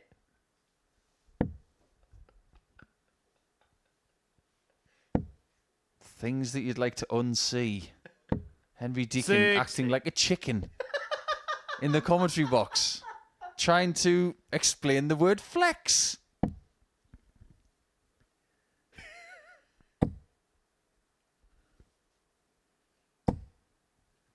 Go on, Yozza, give us a flex.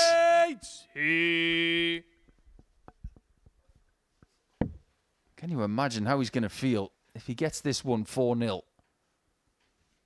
He can't erase his negative leg difference after a bad start. 93. But he could undo a lot of the damage. 6 starts from here. And considering how he's starting this visit, it's looking very likely it's going to be 4-0. 177. What an ending it could be. 6 perfect darts to set up 8 to win 4-0 to keep Graham Hall on 6 points. Good news for everybody apart from Graham. 8. This group is wide open. Graham Hall isn't going to complete the card. Jamie Hughes is going to end on 4 points, and this group is anyone's game. It was a slow start, but a strong end for the boy from the Black Country. Hughes 4, Hall 0. Coleman Hamilton is our last match of the night.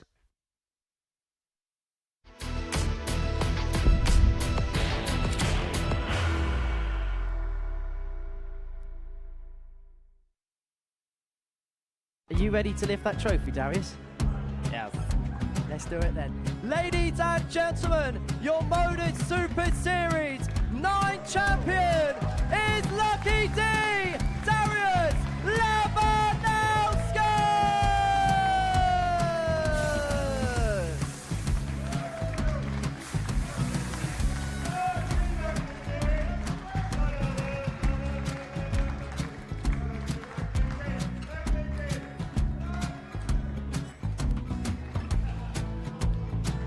Well, what a wonderful night of darts we have seen, and we are ready.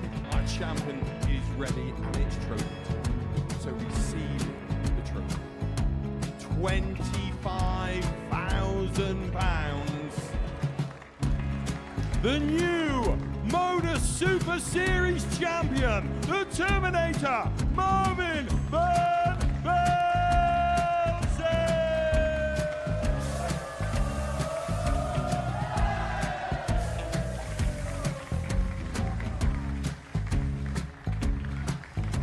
And one more time, the 8th MODUS Super Series champion, the Terminator, Marvin Van Velzen. And the new MODUS Super Series champion is Andreas Dirty Harrison.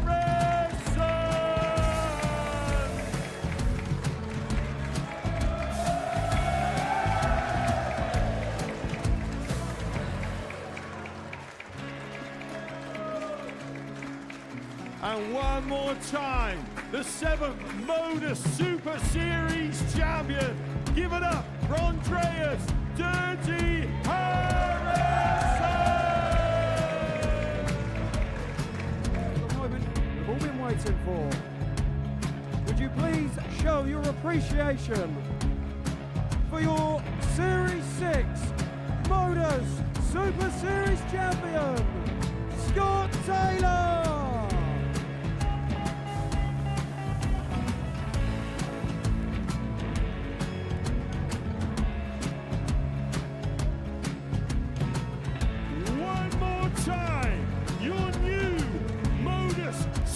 Super Series champion. He is Chucky. He is Jim McEwen. Ladies and gentlemen, your MODUS Super Series champion, retaining his title, the Nuke, Luke Littler!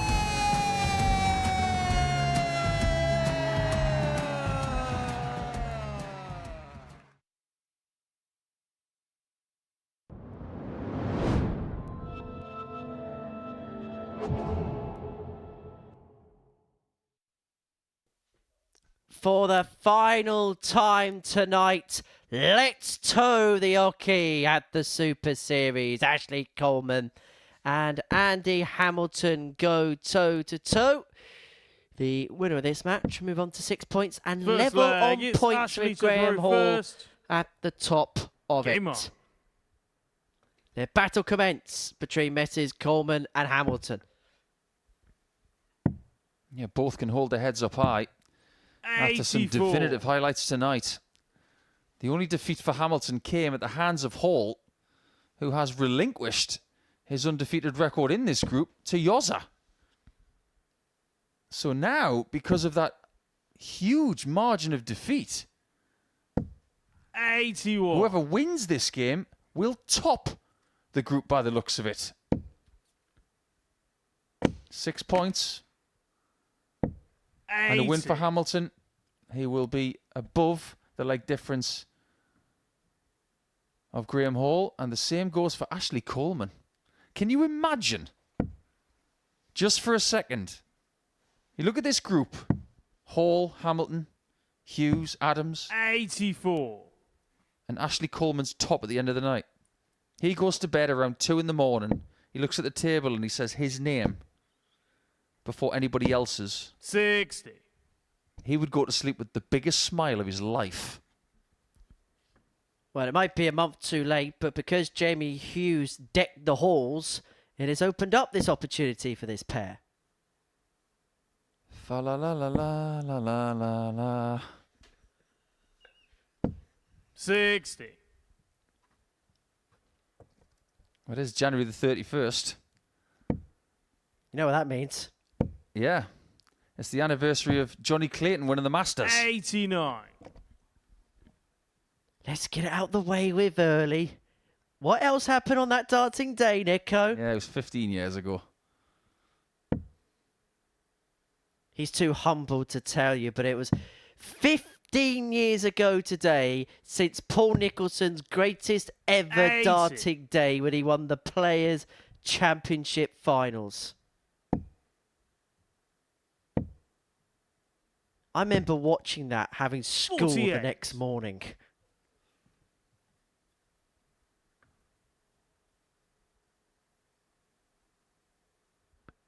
Yeah, the next day was a bit of a blur, actually. Long train journey going back to North Shields, where I was living at the time. And that's the thing, when you win a tournament. 96. Ashley requires Ask Andy. 140. Ask anybody who's won a tournament in the PDC system. When you win a tournament, going home, all you do is smile all the way. 43. Andy You requires think to yourself, 100. I did that. And if Ashley was to win this game, he'd have a very similar feeling going back to his hotel tonight. Look what I just did. What is Andy about to do? 60. That's actually Ashley harder require than 97. getting the two darts to clasp together. Getting them with two pure tops. Good recovery. 81. Andy requires This is surely going to be a 40. break of throw. Andy's doubling tonight has been in another world. North of 50%. Well, he's already had A tops in this leg. He's not going to have two. May not have anything. Great last Game start. shot on the first Because there was leg, huge Andy pressure on Hamilton. that with Coleman coming back for double eight. Hamilton with a break. And it is he who Second takes the leg, opening it's rub Andy of to this throw final first. match of the night. Game on. And if you do walk away with 6 points from the night, the job isn't done. I actually think that there's a benefit to only having 6 points compared to 8. Because we have seen people win all of their games on a Thursday night and take their foot off the pedal come Friday and only just qualify. Keelan Kay's done it. Jared Cole's done it. Other people have done it. But if you've got 6, you know the job isn't done. So you come in with a different attitude. Well, Jared has blown an 8-point lead before.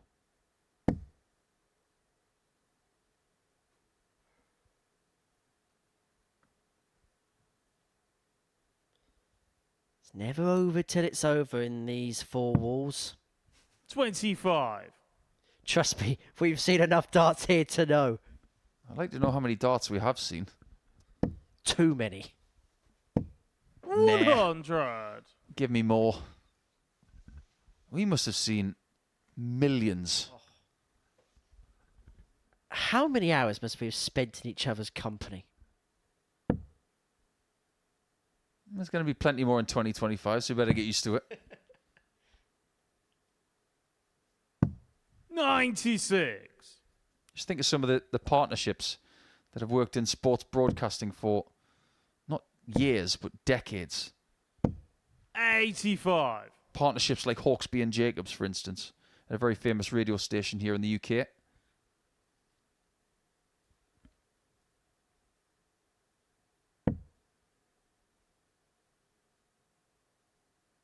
And in order to be a successful dart player, predominantly what you'll see behind the scenes is a successful partner. To be there, come what may, whether it's lose, draw, or win. 132. And that's what Chloe's been to Andy Hamilton for the past few years. His best friend. 43. Andy, you require 108.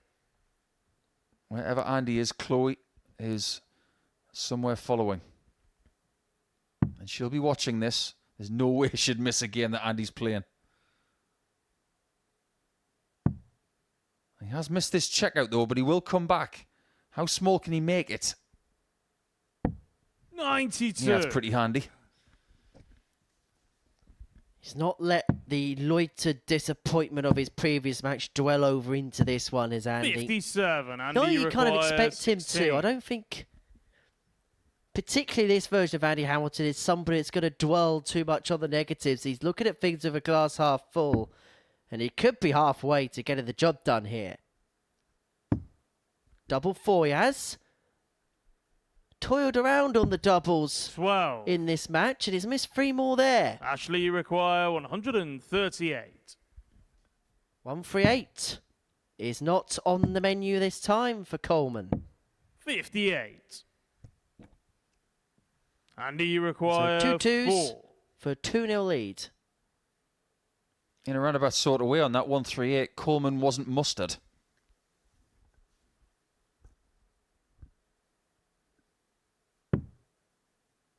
That actually can be used as a marker. That can't.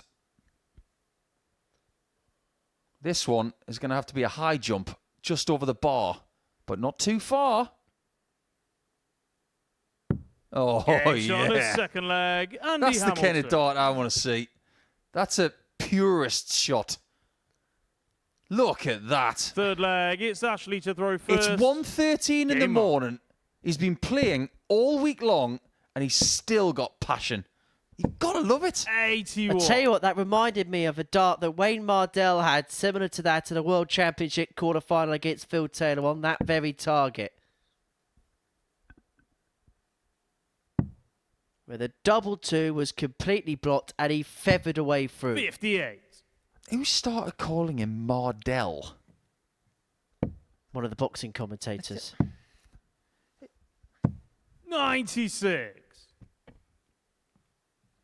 I think it was Stephen K. Amos, the famous comedian, who once said, "It's amazing what you can learn if you go to school." It's Mardell.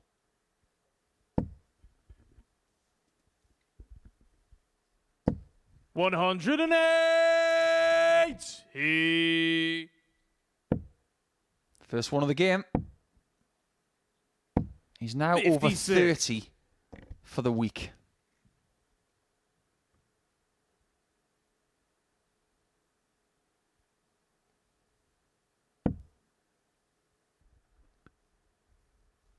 He's got to move. Now he's got to stay. 96. Good board management that time. Ashley is having a game which is very similar to the one he had against Graham Hall. 95. Andy, you require 167. It's not a good performance, and Andy is all over him.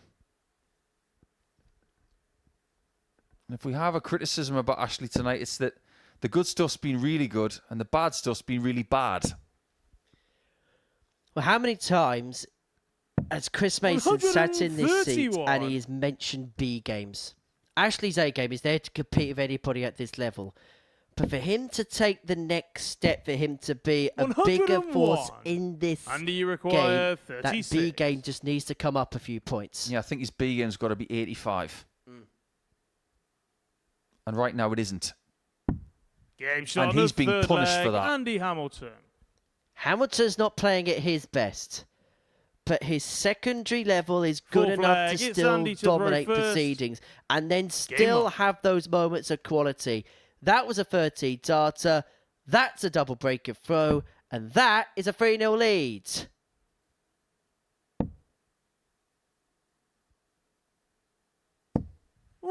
He's playing so well, with so much enjoyment. Most players would want to get this fourth game of the night out the 95. way so they could go to sleep and get ready for tomorrow. Andy's so passionate about this sport. If you were to offer him a 5th or 6th game tonight, he'd probably say, yeah, all right. We'll be tucked up in bed by that point. 140. Andy plays so much, I wouldn't be surprised that he plays in his sleep. 60.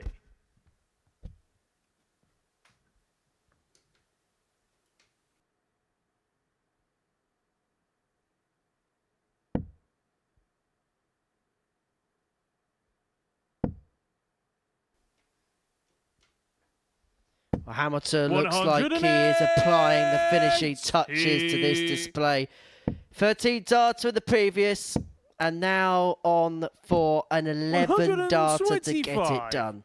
Andy, you require 81. It's like someone has put a Michelin-starred dish in front of Chef Hamilton, and he's about to put the finishing touches to the sauce. Order up a 4-0. 49. He's missed a dart to win it.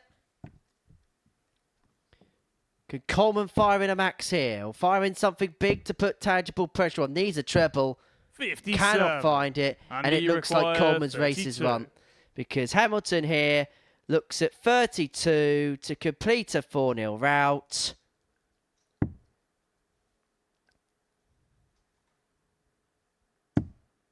Double 8, and that's awkward. What can he see of that? What can he see? 24. And can Ashley Coleman Ashley, you find require the Connor 164. Scott? Another. Oh, he tempted it and then some. 136. He's done pretty well from that position. Andy, you require. But Andy has had a lot of darts at double in this match. He's had 15. So his percentage for the night has crumbled, but he doesn't care. Coleman's on his shoulder.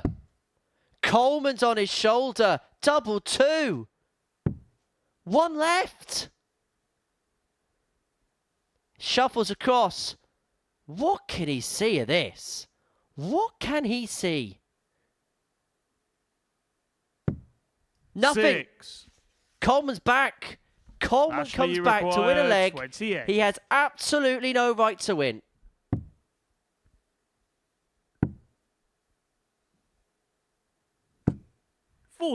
Maybe he won't win this leg. Andy, you require 2. And Andy might just be adding a double 1 to his collection. Big, slow exhalation just to take the pressure away from the upper body. 1 up, 1 in to win. Game shot. No and the match. mistake for Andy the hammer. Hamilton. And look what it means to him. The fire is still burning so brightly for Andy Hamilton. And that win by such a scoreline means that he is top of the group overnight. 6 points to his name, and he wraps it up with a 4-0 win. He had to toil for that one towards the line. Ashley Coleman huffed and puffed, but ran out of steam at the end of the night.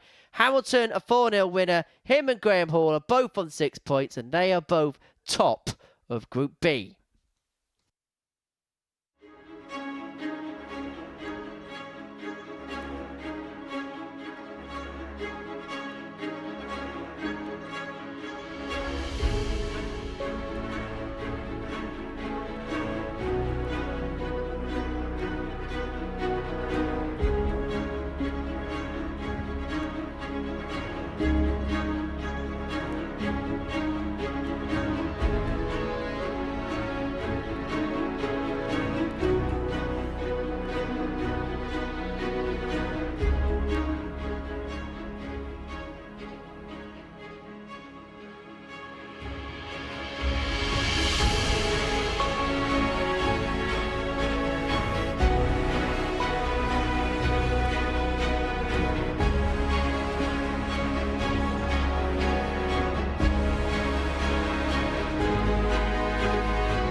So this is what we have seen this evening. Graham Hall and Andy Hamilton dominating proceedings in Group B. The two players who dropped out from Group A, and they look like the two players that are going to be two of the three that will progress their way through to the finals tomorrow. So those are the results from tonight. Let's have a look at the table, because as you can see, Andy Hamilton leads some legs difference, +9. Graham Hall +4. 6 points to him, 6 points to Graham Hall. Coleman and Hughes both on 4, and Martin Adams winless on night 1. Myself and Paul Nichols are going to quickly round up what we have seen this evening. Let's begin with Andy Hamilton, who lost that game to Graham Hall, but for the rest of the night was immaculate. Still has that energy, doesn't he? 4 days through, looks really, really cool. He looks motivated and pumped as well. And even when it's a double one at the end of the night, he's still looking to get the job done as much as he possibly can. He's top of the table, and there's every reason to think that he could still be there in 24 hours. Graham Hall's had a couple of ton-plus averages tonight. At his best, he was unstoppable. When he's playing well, he's playing great, but he is letting a bit of steam off in at least one game a day. This is something he can't afford to do at the vital points this week. He's done a great deal of great work tonight. If he does that again on Friday night, he'll be in Saturday night, but I fear that maybe the one game that he can't afford to lose, he might lose this week. Would he feel like that last game opportunity passed him by? I think he maybe felt like the job was done. And if he did, he'll learn from that, and he's got an opportunity to turn it around against Jamie Hughes come the first game of Friday night.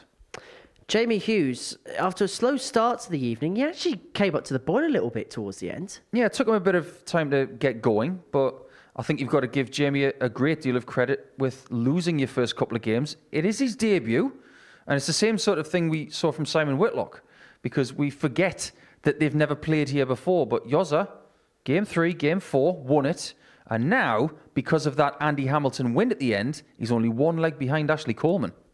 Martin Adams, tough night at the office. Very much so. We don't expect Martin to qualify from that position, but with the top position being 6 with 2 players, it's still possible, but it's going to have to be a different Wolfie on Friday. Right, let's have a look at the tournament bracket then. Simon Whitlock won Group A on Wednesday afternoon. Group B will watch to a conclusion tomorrow night. Tomorrow afternoon, the first of 2 sessions we got is in Group C. Jensen Walker leads the way. He won 4 out of 5 on Thursday afternoon. He's going to be the player to beat in that particular group when it comes to tomorrow afternoon's action. That's going to be part 1 of a double day. We'll watch Group B to a conclusion tomorrow night. Nico, thank you for your company as ever on what's been a blockbuster day of darts. See you first thing tomorrow. I'll be here. Thank you so much for your company. Thank you so much for your company at home. We'll be back tomorrow afternoon, 1 o'clock. The live action gets back underway here on Pluto TV, and then Group B will come to a conclusion at 10 o'clock. Next up here on Pluto TV is the latest from our Tungsten Talk series, where Phil the Power Taylor sat down with us here in the studio to talk about his life and times in darts. First of a 3-part series, and you can watch that in a few moments' time here on Pluto TV. Don't forget, it's all looking forward to Saturday's final. We get underway from 7:30. But as far as tonight is concerned, well, it's been a bit of a topsy-turvy affair as far as Group B is concerned. It looked like Graham Hall was dominating proceedings. He won his first 3, but never rule out Andy Hamilton. You can never keep a good man down, and it's he who is top of the pile going into tomorrow's proceedings. We'll see you at 1 o'clock tomorrow. We're off for some sleep. Bye for now. What a finish! What a man! The drum roll finishes, and the target is